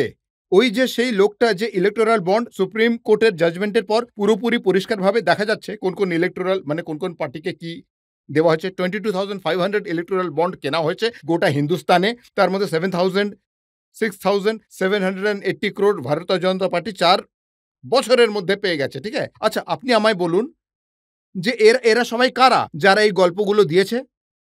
আকাশ থেকে কি কেউ পেড়ে দিয়েছে নাকি এদের? বিজেপির লোকেদের আর্গুমেন্ট আমি শুনেছি, তারা এটা বলছে যে আমাদের 18টা রাজ্যে সরকার আছে, কেন্দ্রে 10 বছর ধরে সরকার আছে, আমরা 600 কোটি পেয়েছি, কিন্তু বাকি সমস্ত পার্টিও এর থেকে বেশি টাকা পেয়েছে। কংগ্রেস পেয়েছে, একটাই রাজ্যে টিএমসি আছে, তারাও পেয়েছে, মানে এটা তো সবাই পেয়েছে নাকি? তাহলে আপনি আপনাদের মধ্যে তাদের মধ্যে কোনো পার্থক্য নেই। আপনি কেন পার্থক্য নিয়ে ক্লেম করছেন? আপনি নীতির রাজা, আমরা এক্সট্রিম, কি যেন বলে, আমরা নীতি মেনে রাজনীতি চালাই। হ্যাঁ, এই কমপ্লেনটা করবেন না। ঠিক বলছি? আপনিও বিহারের মতন, আপনিও ডিএমকে টিএমসির মতন, আপনি আরও যে কারাপ্ট পার্টি রয়েছে আপনিও তাদের মধ্যেই একজন।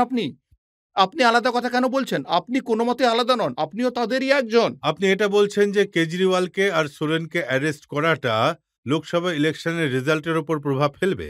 অবশ্যই।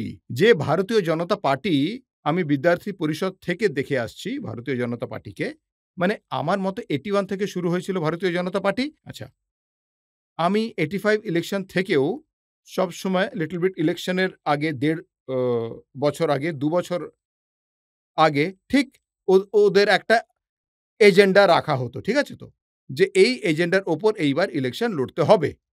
সেই এজেন্ডার ওপরেই প্রিপারেটরি ওয়ার্ক করে দেওয়া হয়, এজেন্ডার ওপরে ইলেকশন লড়া হবে। কিন্তু ফার্স্ট টাইম মোদি বাবু লিডারশিপে রয়েছেন, যে এজেন্ডা তৈরি করা হয়েছিল সেই এজেন্ডার উপরে ভারতীয় জনতা পার্টি ইলেকশন লড়ছে না, ডিরেল হয়ে গেছে। 2021-2022-তে শুরু করা হয়েছিল রাম মন্দিরের নামে ইলেকশন লড়ার এজেন্ডা। সেই জন্য রাম মন্দির 2023-এ যখন ভোটের জন্য, যেটা জানুয়ারি মাসে, হ্যাঁ তখনই প্রথমে পুরো মানে পরিবেশ তৈরি করা হয়েছিল, তারপর ইলেকশন হবে। যেমন যেমন রাম মন্দিরের ব্যাপার শেষ হতেই কেজরিওয়ালকে এবং সোরেনকে অ্যারেস্ট করা হলো। এখন টিভিতে নিয়ে কি চর্চা হচ্ছে? রাম মন্দির নিয়ে কোথাও কোনো কথা হচ্ছে? তাই ওদের নিজেদের এজেন্ডা থেকেই ওরা সরে এসেছে। তাই এখন চর্চা চলছে। মোদি বাবু এটা বলছেন যে আমি কারাপশনকে ছাড়বো না, কারাপ্টেড যত লোকজন আছে আমি সবাইকে জেলে ঢোকাবো।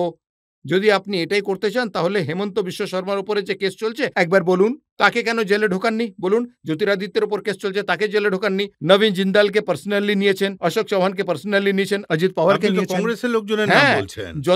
যতগুলো কেস রয়েছে, ইডি কেস রয়েছে, ইনকাম ট্যাক্স কেস রয়েছে, সমস্ত লোকজন এখান থেকে ওখানে যেতেই তারা একেবারে মহাত্মা হয়ে গেছে।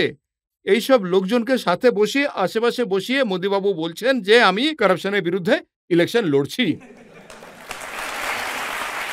রজত শর্মা বাবু, আপনি ডিবেট করান কি মোদিবাবু কারাপ্ট বলে আমি কিন্তু দাবি করছি না। ঠিক আছে, মোদিবাবুর আশেপাশে যত লোকজন রয়েছে, যে গ্রুপ রয়েছে, এরা সবাই কারা? হ্যাঁ, কাল পর্যন্ত আপনি বলছিলেন এরা হাইলি কারাপ্ট ফেলো, এদেরকে ভেতরে ঢোকানো দরকার। ভেতরে ঢোকানো মানে কি বিজেপিতে ঢোকানো? কোথায় ঢোকাচ্ছেন আপনারা? হ্যাঁ? কিন্তু যেমন কেজরিওয়াল আর হেমন্ত সোরেনের অ্যারেস্টে ওনাদের লাভ হবে, কেজরিওয়াল সিম্প্যাথি পাবেন, তেমনি কে কবিতাকে অ্যারেস্ট করলে পরে টিআরএস আর বিআরএসও সিম্প্যাথি পাবে। এখন তেলেঙ্গানা কারাপশনে অ্যারেস্ট করা হয়নি, দিল্লি কারাপশন চার্জে অ্যারেস্ট করা হয়েছে। এখানে কারাপশন চার্জ কি, সিম্প্যাথি কি, ওরা কি পাবে? না, হ্যাঁ, এখন আপনি বলুন আমায়। ওনার 16 বছরের ছেলে আছে, ওর পড়াশোনায় বাধা হচ্ছে, এসব কথা ওনারা বলেছেন। এসব ওনারা বেল করানোর জন্য বলছেন। এখন ওনারা বলছেন দেখে আমি বলছি না, কিন্তু সিচুয়েশন অফ দ্য অ্যারেস্ট যদি কেসিআর কে অ্যারেস্ট করা হয় তাহলে ইলেকশনে কিছু প্রভাব পড়তো। Kavitha madam is irrelevant for Telangana election. কোনো প্রভাব পড়বে না। এখন এই বিষয়ে বেশি কথা হয়নি। কেসিআর কে অ্যারেস্ট আপনি করলে তো পরে কারোর দেখা যাবে। সম্পর্কে কথাবার্তাই হতে দিচ্ছেন না। না, তেমন কোনো ব্যাপার নয়। কেসিআর তো আছেই। রাবণ যখন আছে রাম তো থাকবেই। রাবণ যদি না থাকে তাহলে তো রামের কোনো ভ্যালুই নেই। কেসিআর যদি থাকে তাহলে রেবন্তকে নিয়ে চর্চা হবেই। সাউথের দুটো রাজ্যে কংগ্রেসের সরকার রয়েছে। তাহলে আপনি কি বলতে চান যে কোন ব্যক্তিকে পিএম ক্যান্ডিডেট হিসেবে প্রজেক্ট করবেন? কংগ্রেস পার্টির তরফ থেকে? হ্যাঁ স্যার। এখন তো অল ইন্ডিয়া প্রেসিডেন্ট সাউথের মল্লিকার্জুন খড়গে হলেন কংগ্রেসের কর্ণাটকের কংগ্রেস পার্টির অধ্যক্ষ, আর কেসি বেণুগোপাল বাবু জেনারেল সেক্রেটারি অর্গানাইজেশন, আর রাহুল গান্ধী বাবু সাউথ থেকে রিপ্রেজেন্ট করছেন। তাই আগামী দিনে সাউথেরই প্রাইম মিনিস্টার হতে চলেছেন কেউ। Happy to here that sir. তাই এই কারণেই যারা কংগ্রেস ছেড়ে চলে যাচ্ছেন সেই সব নেতারা বলছেন যে সাউথ লবি কংগ্রেস পার্টিকে কবজা করে রেখেছে। আচ্ছা, গোটা ইউপির সবাই বা সাউথ তেলেগুরই শুধু 42 জন এমপি রয়েছে। Out of 42 you have got only one cabinet minister. একজনই আছে। একজন মানে একজনই, কিষণ রেড্ডি বাবু। আমি রাজা শর্মা বাবু, আমি আপনার কাছে একটা প্রশ্ন করতে চাই আপনার মাধ্যমে নরেন্দ্র মোদীর কাছে। গুজরাটে 28 জন এমপি আছে। ওরা গুজরাটে 7 জন ক্যাবিনেট মিনিস্টার পেয়েছে, 7 জন। আপনার ইউপিতে 62 জন আছেন, 12 জন ক্যাবিনেট মিনিস্টার পেয়েছেন। প্রাইম মিনিস্টার থেকে শুরু করে ডিফেন্স মিনিস্টার, হোম মিনিস্টার, সমস্ত মিনিস্টারদের ওপর আপনারাই কবজা করে রেখেছেন। আপনি প্রাইম মিনিস্টার নিয়ে নিয়েছেন, vice president of India, president of India আপনারা নিয়ে নিয়েছেন, সবাইকেই আপনারা নিয়ে নিয়েছেন, স্পিকারকেও আপনারা নিয়ে নিয়েছেন, আর রাজ্যসভার চেয়ারম্যান, ভাইস চেয়ারম্যান সব আপনারা নিয়ে নিয়েছেন। আমাদের কি দিয়েছেন? আমরা কি এই দেশের অংশ নই নাকি? সাউথ কি ভারতবর্ষে নেই নাকি? মোদী বাবু কি সাউথের জন্য প্রাইম মিনিস্টার নন? কেন আমাদের ভারতবর্ষে হিন্দির পর second largest speaking language is Telugu. Venkaiah নাইডুকে এখান থেকে তাড়িয়ে দিয়েছেন। কিন্তু আজকাল যখন মোদিজি যান তামিলনাড়ুতে, তেলেঙ্গানাতে, তখন প্রচুর ভিড় হয়, প্রচুর মানুষের মুখে মুখে মোদি মোদি নাম শোনা যায়। কখনো কখনো কোনো সিনেমা যদি হাসি ঠাট্টা থাকে তাহলে আমরা বারবার গিয়ে সেটা দেখি। সেটাও তো হিট সিনেমা। তাহলে কি সবাই এখন ইলেকশন লড়তে চান সাউথ থেকে? প্রিয়াঙ্কা গান্ধীও তেলেঙ্গানা থেকে ইলেকশন লড়তে চান? আমি ডেকে পাঠিয়েছিলাম ম্যাডাম সোনিয়া গান্ধীকে তেলেঙ্গানা থেকে ইলেকশনে দাঁড় করানোর জন্য আমি চেষ্টা করেছিলাম।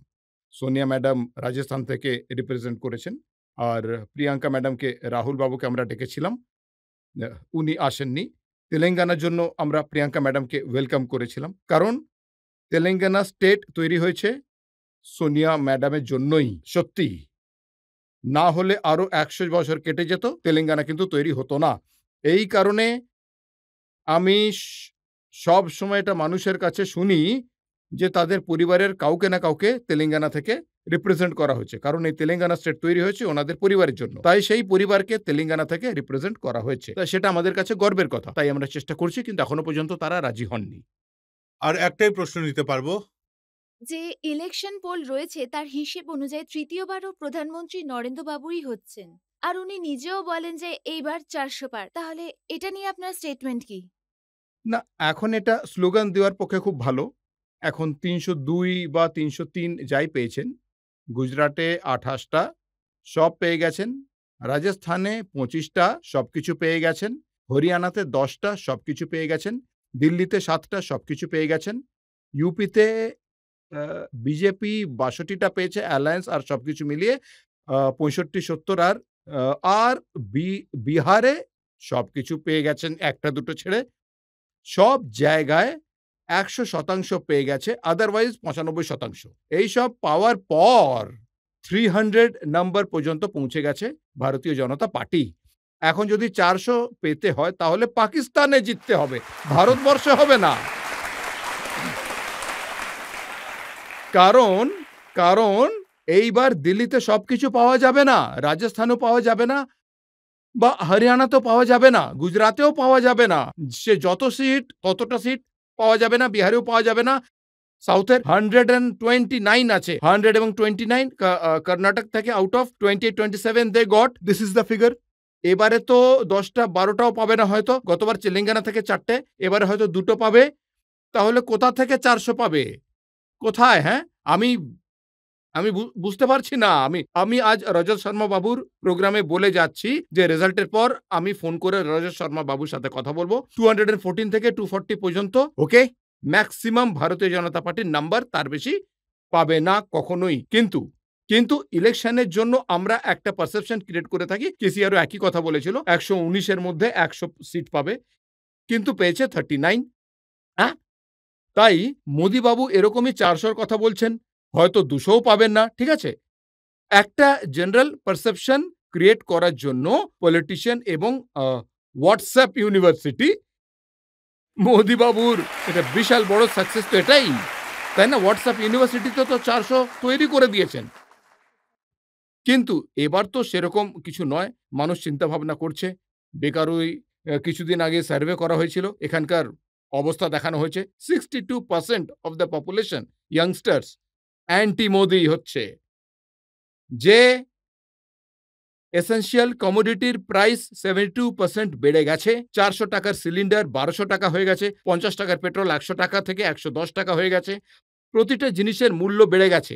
He has promised every year কত 2 crore jobs, but I have one question in parliament in 2023-22, he has replied, সেই হিসেব মতো 20 কোটি জব দেওয়ার কথা ছিল, আর জব দিয়েছেন কি 7,22,680 জবস। 20 কোটি জব দেওয়ার কথা দিয়েছিলেন মোদিবাবু, কিন্তু আর দিয়েছেন 7 লক্ষ। আর জনধন খাতাতে প্রত্যেক গরিবকে 15 লাখ টাকা করে কালো টাকা এনে খাতাতে ভরার কথা বলা হয়েছিল, তাই না? আপনার খাতায় ঢুকেছে কিছু? এখানে কি আছে যার খাতায় 15 লাখ ঢুকেছে? এতজনের মধ্যে কারুর খাতায় কি ঢুকেছে 15 লাখ? কেউ কি কৃষকের ছেলে আছে, কৃষকের পুত্র আছে? কৃষকের ইনকাম ডাবল করে দেবেন বলেছিলেন, আজ তো দিল্লিতে কৃষক সুইসাইড করছে। সারা মাস ধরে কৃষকের বিরুদ্ধে যে কালোবাজারি করেছেন, 700 জন মারা গেছে। হরিয়ানার পাঞ্জাবের কৃষকরা গোটা দিল্লিকে ঘেরাও করে রেখেছে, পুলিশ ফায়ারিং এ কৃষকরা মারা যাচ্ছে। ডাবল ইনকাম হলো কোত্থেকে? মোদিবাবু কোথা থেকে দেবেন? প্রত্যেকটা গরিব মানুষকে বাড়ি দেওয়ার কথা ছিল 2022-এ, democracy, 70th year of democracy, প্রতিটি গরিব মানুষকে কিন্তু বাড়ি দেওয়ার কথা বলেছিলেন মোদিবাবু, মনে আছে? কতজন মানুষ বাড়ি ঘর পেয়েছেন একটু হিসেব করে বলুন তো। তবুও মোদিবাবু তৃতীয়বার প্রধানমন্ত্রী হওয়ার স্বপ্ন দেখছেন। হ্যাঁ, তাই এই কারণে এই দেশের কৃষকদের, যুবকদের, মহিলাদের সবার কাছে আমি রিকোয়েস্ট করতে চাই যে এই দেশ কোন দিকে যাচ্ছে, আপনারা কাকে ভোট দিচ্ছেন? ভারতবর্ষকে শোধরানোর জন্য কোন সরকারকে তৈরি করার চেষ্টা করছেন আপনারা, একবার ভাবুন। আর ফাইনালি রজত শর্মা বাবু 1947 থেকে শুরু করে 2014 অবধি যদি দেখি, 67 বছরে 14 জন, হ্যাঁ, মোটামুটি আমরা প্রাইম মিনিস্টার পেয়েছি, ঠিক আছে তো? 14 প্রাইম মিনিস্টার, মানে কেউ 2বার হয়েছেন, কেউ 3বার হয়েছেন। 14 জন মিলে they have borrowed 55 lakh crores. 2014 থেকে শুরু করে 2024 পর্যন্ত কত টাকা লোন নিয়েছেন সেটা আপনি কি জানেন? সেটা কত আপনার আইডিয়া আছে রজত বাবু? কত? আমি বলে দিচ্ছি, 113 lakh crore. This is 67 years ধরে যত নেওয়া হচ্ছে তার ডাবল। এতটা লোন নিয়েছেন ভারতবর্ষের সরকার, সেই টাকাগুলো কোথায় গেল? হ্যাঁ, সেদিন এতগুলো প্রাইম মিনিস্টার, ভাকরা নাঙ্গল থেকে শুরু করে নাগার্জুন সাগর পর্যন্ত এই ট্রায়াল থেকে শুরু করে সবকিছু তৈরি করা হয়েছে। এয়ারপোর্ট, স্পোর্টস, ন্যাশনাল হাইওয়ে, এই দেশের কত উন্নতি হয়েছে 67 বছরের মধ্যে 14 জন প্রাইম মিনিস্টার দ্বারা। ওরা সবাই খরচা করার জন্য লোন নিয়েছিলেন 55 লক্ষ কোটি টাকা। সেখানে নরেন্দ্র মোদীজি একাই নিলেন 113 লক্ষ কোটি টাকা লোন। হ্যাঁ, এই টাকাগুলো গেল কোথায়, কার পকেটে গেছে? নরেন্দ্র মোদী বাবু এই দেশের জন্য ঠিক কি করেছেন? লোকজন আসবে তখন তাদের কাছে আমি এই প্রশ্নগুলো অবশ্যই রাখবো। আমি আপনাকে ডেটা, অ্যাকচুয়াল ডেটা দিচ্ছি, ইউ টেক দি ডেটা। কারণ আমি পার্লামেন্টে প্রশ্ন করেছিলাম, নির্মলা সীতারাম ম্যাডাম, ওনার সাথে আমার কথা হয়েছিল, আমি তরুণ সমাজ, এখানে লেখাপড়া জানা মানুষ রয়েছে, এই যুব সমাজই তো এই দেশের ভবিষ্যৎ। এদের সবাইকে একবার চিন্তা করার জন্য আমি বলছি, আমার একার দায়িত্ব নয় এটা, বোঝা যাচ্ছে তো? এই টাকাগুলো কোথায় গেল আপনারা কেন জিজ্ঞেস করছেন না? আপনাদের দায়িত্ব নেওয়া উচিত এগুলো জিজ্ঞাসা করার। প্রথমবার আপনারা ভোট দিচ্ছেন, কাকে দিচ্ছেন সেটা একবার চিন্তা করে দেখুন। মোদি বাবুকে। হ্যাঁ হ্যাঁ দিন, কোনো ব্যাপার নয়।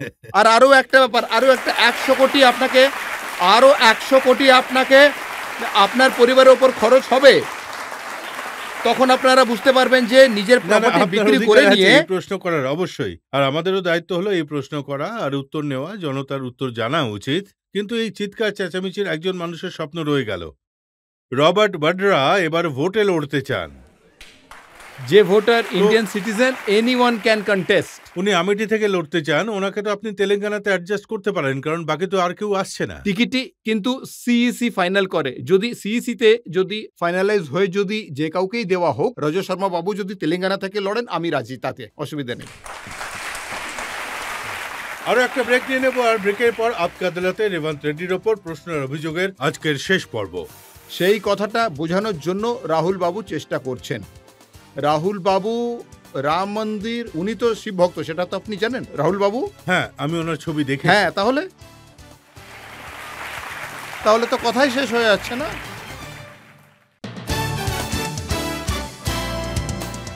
Welcome back. আপকে আদালতে আজ আমাদের অতিথি হলেন তেলেঙ্গানার মুখ্যমন্ত্রী রেবন্ত রেড্ডি। আপকে আদালতে পরের অভিযোগ। আপকি আদালতে তেলেঙ্গানার চিফ মিনিস্টার রেবন্ত রেড্ডির ওপর অভিযোগ হলো যে উনি তুষ্টিকরণের রাজনীতি করেন। রেবন্তজি, এই অভিযোগটা হলো বড় ভাই নরেন্দ্র মোদীজির।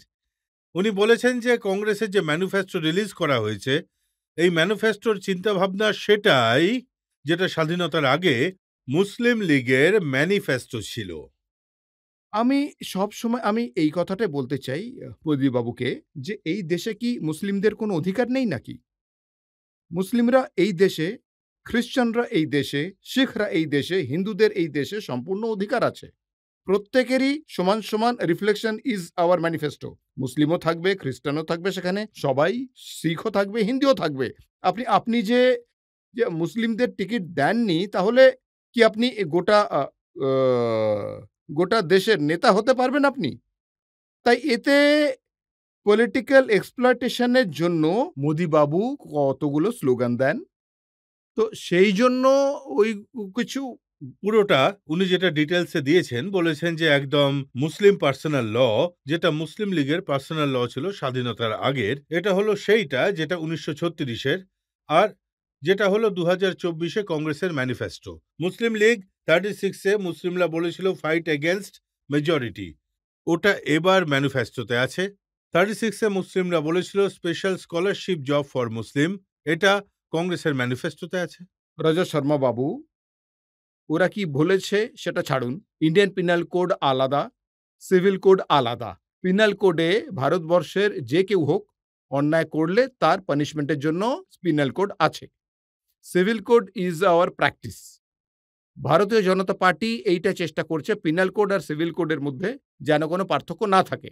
সিভিল কোড পাল্টানোর জন্য ইউনিফর্ম সিভিল কোডের ব্যাপারে যা বলছেন, আজ ইউনিফর্ম সিভিল কোড বলছে, তারপর ইউএলসি আনবো, ইউনিফর্ম ল্যাঙ্গুয়েজ কোড, তারপর ইউডিসিভিও আনবো, ইউনিফর্ম ড্রেস কোড। মোদিবাবু যেমন শেরওয়ানি পরেন পুরো জড়িয়ে, কিভাবে জড়াবো, তাই ভাই ইউনিফর্ম ড্রেস কোড পরেছি তো। সিভিল কোড কিন্তু একদম আলাদা। এই দেশে 4টে ধর্ম রয়েছে, আর অন্যান্য বহু জাতি আছে আরো। প্রত্যেকটি জাতি যদি নিজের নর্থ ইন্ডিয়াতে বিয়ে করে, তাহলে হোয়াট ইউ কল দ্যাট, আগুনকে সাক্ষী করে 7 ফেরে, সাত পাক ঘুরে পাকে ঘোরা হয়। আমাদের সাউথে সেম, হিন্দুরা 3টে কাপড়ে বাঁধে গিট বাঁধার জন্য। এটা তো আলাদা। আর মুসলিমরা কবুল কবুল বলে বিয়ের সময়, ঠিক আছে তো। এবার খ্রিস্টানরা চার্চে আর অন্য কিছু করে, তাহলে ইউনিফর্ম সিভিল কোড কোথা থেকে আসবে বলুন না? কাকে কি বলতে চান আপনি? হ্যাঁ বলুন আমায়। ইন্ডিয়ান পিনাল কোড সবার জন্য, হিন্দু, মুসলিম, শিখ, খ্রিস্টান যে কেউ হোক, যদি কোনো অন্যায় করে তাহলে পানিশমেন্ট অবশ্যই পাবে। কিন্তু সিভিল কোড এরকম নয়। Unity of diversity, union of states. আলাদা আলাদা ধর্ম আছে, আলাদা আলাদা জাতি আছে। ট্রাইবালরা এরকম প্র্যাকটিস করে। আদিবাসী মানুষরা এরকম প্র্যাকটিস করে, মুসলিমরাও অন্য কিছু প্র্যাকটিস করে, আবার হিন্দুদের মধ্যেও এত ধরনের জাতি আছে, হিন্দুদের মধ্যে 100টা জায়গা আছে শুধুমাত্র ওবিসিতেই। তাই প্রতিটা কাস্টের আলাদা আলাদা প্র্যাকটিস হয়ে থাকে। তাই এই সবগুলোকে মিশিয়ে একটা পলিটিক্যাল মানে সিচুয়েশন তৈরি করে তার মধ্যে থেকে আপনি লাভ নেওয়ার চেষ্টা ওনাদের করছেন। অভিযোগ বলুন হলো আমায়। মুসলিম অ্যাপিজমেন্ট নিয়ে। কংগ্রেসের ম্যানিফেস্টো মুসলিমদের তুষ্টিকরণের কথা বলে, তোষামোদ করে। এখন তো আর সরকারেও নেই। 10 বছর আপনারা কি করেছেন সেটা বলুন। আমরা তো সরকার থেকে সরে গেছি, অনেক বছর হয়ে গেল। আমরা তো মুসলমানদের নিয়ে কিছুই করিনি। আপনারা কি বের করেছেন? ওদের আমরা যা দিয়েছি আপনারা সেখান থেকে আমরা তো অন্ততপক্ষে অ্যাপিজমেন্ট করেছি, আউট অফ দ্য ওয়ে গিয়ে মুসলিম পার্টিকে কংগ্রেস সাহায্য করেছে। 10 বছর আপনি প্রধানমন্ত্রী ছিলেন। আপনি কি কি আটকে দিয়েছেন সবকা একবার বলুন। সাথ, সবকা বিশ্বাস, সবকা প্রয়াস। এটা তো হলো স্লোগান, এটাই তো বলছি। সবকা সাথ সবকা বিকাশ হচ্ছে না, শুধুমাত্র গুজরাটে বিকাশ হচ্ছে, ইউপিতে বিকাশ হচ্ছে, কর্ণাটকে তেলেঙ্গানাতে বিকাশ হচ্ছে না কেন? আমাদের এখানে 42 জন এমপি রয়েছে, একজন মাত্র মন্ত্রী দেওয়া হয়েছে, আমাদের বিকাশ কি করে হবে? এটা আপনি বললেন, কিন্তু কংগ্রেসের যারা লোকজন, যাদের কথা আমি বলছিলাম, যারা কংগ্রেস ছেড়ে চলে যাচ্ছে, তারা বলছেন যে কংগ্রেসে থাকলে তাদের এই সমস্যাটা হতো যে অযোধ্যায় যে রাম মন্দির তৈরি হলো তার সপক্ষে বলা যাবে না, প্রাণ প্রতিষ্ঠার অনুষ্ঠানে যাওয়া যাবে না। ওদের এই ধরনের চিন্তা ভাবনা। না, এটা ভুল কথা। রাম মন্দিরের শিলান্যাস করার জন্য প্রথমবার কে সুযোগ দিয়েছিলেন মনে আছে আপনার? রাজীব গান্ধী তো দিয়েছিলেন, তাই না? রাজীব গান্ধীর সময় তো রাম মন্দিরে পুজো করার জন্য সুযোগ দেওয়া প্রথমবার হয়েছিল তালা না? খোলা হয়েছিল। তাহলে ঠিক তো বলেছেন। সেটা কংগ্রেস করেছিল। তাহলে মোদি বাবুর সাথে কিসের দেওয়া নেওয়া? মোদি বাবুর সাথে কিসের দেওয়া নেওয়া? এই জন্য তো এইটাই তো কিন্তু একটা দেখুন, একটা কথা বলি, পলিটিক্যাল সঞ্জয় নিরুপম, অ্যাডভান্টেজ। এটা একটা হ্যাঁ। Distorted fact. কিছু মানুষ চেষ্টা করে থাকেন এটা, পার্টি যখন ছাড়বে তাহলে ছেড়ে দাও ভাই, আমাদের কি থোড়াই আমরা আটকে রাখছি তোমাদের? আচ্ছা, এদিকে দেখুন 174 ইলেক্টেড রিপ্রেজেন্টেটিভ আছে, এমএলএ, এমএলসি, এমপি, আরো কিছু কিছু পজিশনে থাকা লোকজন পার্টি ছেড়ে চলে গেছে। তবুও কার্যকর্তারা পরিশ্রম করে সরকার বানিয়েছে। আমার ভোটে দাঁড়ানোর আগে 5 জন এমএলএ ছিল, এখন 65 জন এমএলএ আমি জিতে নিয়েছি, ঠিক আছে? তাই যদি নেতারা ছেড়ে দেয় তাহলে পার্টির কোনো ক্ষতি হবে না। একটু সমস্যা তো তাও থেকেই যাবে, কিন্তু নতুন ক্রাইসিসে লিডারশিপ কিন্তু মার্জ হয়ে যাবে, মানে নতুন নতুন কিন্তু লিডারদের এটা তো দাঁড় করাতে সত্যি যে পারবো। প্রাণ প্রতিষ্ঠার যে অনুষ্ঠান হয়েছিল সেখানে কংগ্রেসের লোকজন যাননি। কেন যাবে না? অনেক মানুষ গিয়েছিলেন। কারণ আমি ভদ্রাচলেমের যে রাম মন্দির আছে আমি সেখানে গেছিলাম। মোদিবাবু তো সেখানে আসেননি। কেন? কেন আসেননি? আমি মুখ্যমন্ত্রী হওয়ার পরেই রাম মন্দিরে গেছিলাম, ঠিক আছে? ভদ্রাচলম কিন্তু ওয়ান অফ দ্য ফেমাস মন্দির, রামচন্দ্রের মন্দির। আমি গেছিলাম, মোদিবাবু আসেননি। মোদিবাবু আবার কিসের রাম ভক্ত? হ্যাঁ, সঞ্জয় নিরুপমের কথা আমি শুনছিলাম, এই সবেমাত্র উনি কংগ্রেস ছেড়েছেন। উনি বলেছিলেন এটা কোনো সমস্যা নয়, কি যেতে দেওয়া হবে কি যেতে দেওয়া হবে না, এটা বিশ্বাসের প্রশ্ন। কিন্তু রাহুল গান্ধী সব জায়গাতেই ভগবান রামকে নিয়ে তাচ্ছিল্য করেন। উনি মানুষকে বলেন শ্রীরাম জয় শ্রীরাম, শ্রীরাম জয় শ্রীরাম ধ্বনি দিলে কি হবে, ঘন্টা বাজিয়ে কি হবে, তোমরা তো একদিন না খেয়ে মরে যাবে। উনি অনারের ব্যাপারে কথা বলার চেষ্টা করছিলেন। মোদিবাবুকে চাকরির কথা বললে উনি বলতেন জয় শ্রীরাম। হ্যাঁ, মোদিবাবুকে কৃষকদের খাজনা মাফ করার দেওয়ার কথা বলে উনি রাম মন্দিরের কথা বলেন। আপনি যদি ভারতবর্ষের উন্নতির কথা বলেন তাহলে কথায় কথায় উনি বলবেন জয় শ্রীরাম। মানে সব কিছুর জন্য আপনি জয় শ্রীরাম, রাম মন্দিরের নাম আর কতদিন বলবেন নেবেন, এই কথাটা বোঝানোর জন্য সমানে চেষ্টা করে চলেছেন রাহুল বাবু। রাহুল বাবু রাম মন্দির, উনি তো শিব ভক্ত, আপনি তো জানেনই রাহুল বাবু। হ্যাঁ, আমি অনেক ছবি হ্যাঁ, তাহলে দেখেছি। বলুন, তাহলে তো কথাই শেষ হয়ে গেল না? আরে ভক্তি আলাদা জিনিস আর একজন গৌরব নেতার বল্লভ দায়িত্ব তো- আলাদা জিনিস। গৌরব বল্লভ তো আপনার সম্বন্ধে বলেছেন, উনি বলেছেন যে রেড্ডিজি যত জোর কদমে ইফতারে যান ততটা জোর কদমে মন্দিরে যান না।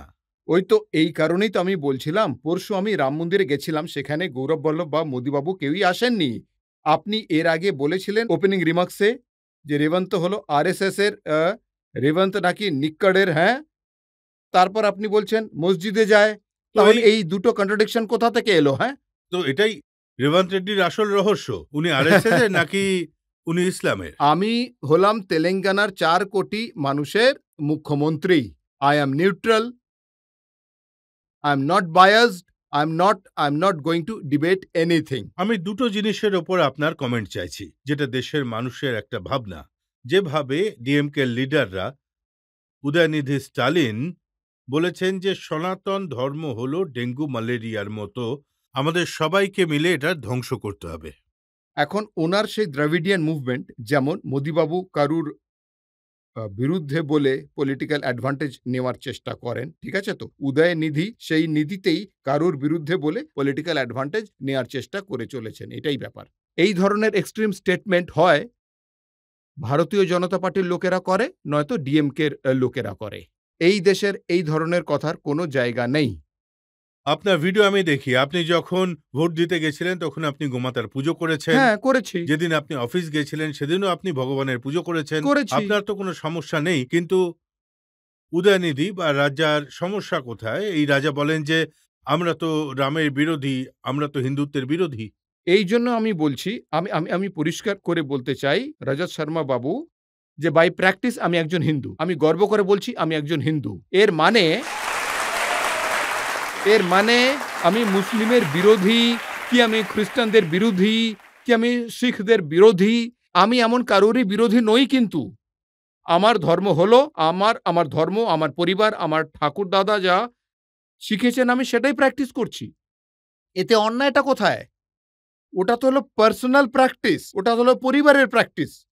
আপনি যদি সরকার চালাতে চান তাহলে নিউট্রাল থাকতে হবে, সেকুলার থাকতে হবে। আপনি ডিএমকে লোকজনদেরও একটু বুঝিয়ে দিন। সবসময় বোঝাই, দেখা হয় না, দেখা হলে অবশ্যই বোঝাবো আমি। একটা শেষ প্রশ্ন আমরা নেব। হ্যাঁ, অযোধ্যাতে বিশাল রাম মন্দির তৈরি হয়েছে, আপনি কি রাম মন্দির দর্শন করতে যাবেন? অবশ্যই, যদি সুযোগ পাই অবশ্যই যাব, কোনো ব্যাপার নয় এটা। কারণ হাজার হাজার বছর ধরে রাম মন্দির সেখানেই থাকবে। যখনই সুযোগ পাবে তখনই গিয়ে রাম মন্দির দর্শন করে আসব। আমি আপনাদের সবাইকে ইনভাইট করছি, তেলেঙ্গানাতে ভদ্রাচলমে যে রাম মন্দির আছে, আপনারা সেখানে গিয়ে দর্শন করে আসুন। রেবন্ত রেড্ডি সাহেব, আমি আপনাকে সব ধরনের প্রশ্ন করলাম, আপনার পার্সোনাল লাইফ সম্পর্কে, পলিটিক্যাল লাইফ সম্পর্কে, আপনার কমিটমেন্ট সম্পর্কে, আপনার পার্টির সম্পর্কে, আর আপনি সমস্ত প্রশ্নের সুন্দরভাবে গুছিয়ে উত্তর দিয়েছেন। আমরা একটা ব্রেক নিয়ে নেব, আর ব্রেকের পর শুনবো আপকি আদালতে আজকের জাজ পঙ্কজ ভোরার ফয়সলা।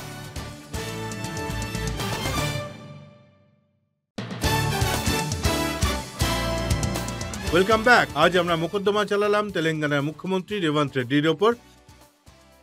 এখন সময় হলো আপকি আদালতে আজকের জাজ, নাম করা সাংবাদিক পঙ্কজ ভোরার ফয়সলার। যেভাবে নিজের ওপরে ওঠা অভিযোগের প্রশ্নে জবাব দিয়েছেন, আর যেভাবে উনি নিজের পার্টির হয়ে ওকালতি করেছেন, তাতে এটা দেখা যাচ্ছে যে উনি ওনার অভিজ্ঞতা আর ওনার যে পরিশ্রম, সেটাই একরকম ভাবে ওনার জীবনকে এগিয়ে নিয়ে যাচ্ছে। আজ কংগ্রেসের তেলেঙ্গানাতে টিকে থাকার আসল কারণ হলো রেবন্ত রেড্ডি বাবু, আর আদালত এই কথাটাকে পুরোপুরিভাবেই মানছে। রেবন্ত রেড্ডি বাবুকে এই কেস থেকে মুক্তি দেওয়া হচ্ছে, তবে ওনাকে এটা উপদেশও দেওয়া হচ্ছে যে উনি জনসাধারণের মধ্যেই থাকুন, আর পরবর্তী সময়ে নিজের প্রদেশে সেবা করুন, আর এই দেশেরও সেবা করুন। এই আশা নিয়ে, এই বিশ্বাস নিয়ে যে রেবন্ত রেড্ডি ঠিক এইভাবেই তেলেঙ্গানার জনসাধারণের সেবা করে যাবেন, তাদের ইস্যুগুলো তুলে ধরবেন। আমরা আজকের মোকদ্দমা এখানে শেষ করছি। পরের সপ্তাহে আবার দেখা হবে অন্য এক ব্যক্তিত্বকে নিয়ে। ততক্ষণের জন্য নমস্কার।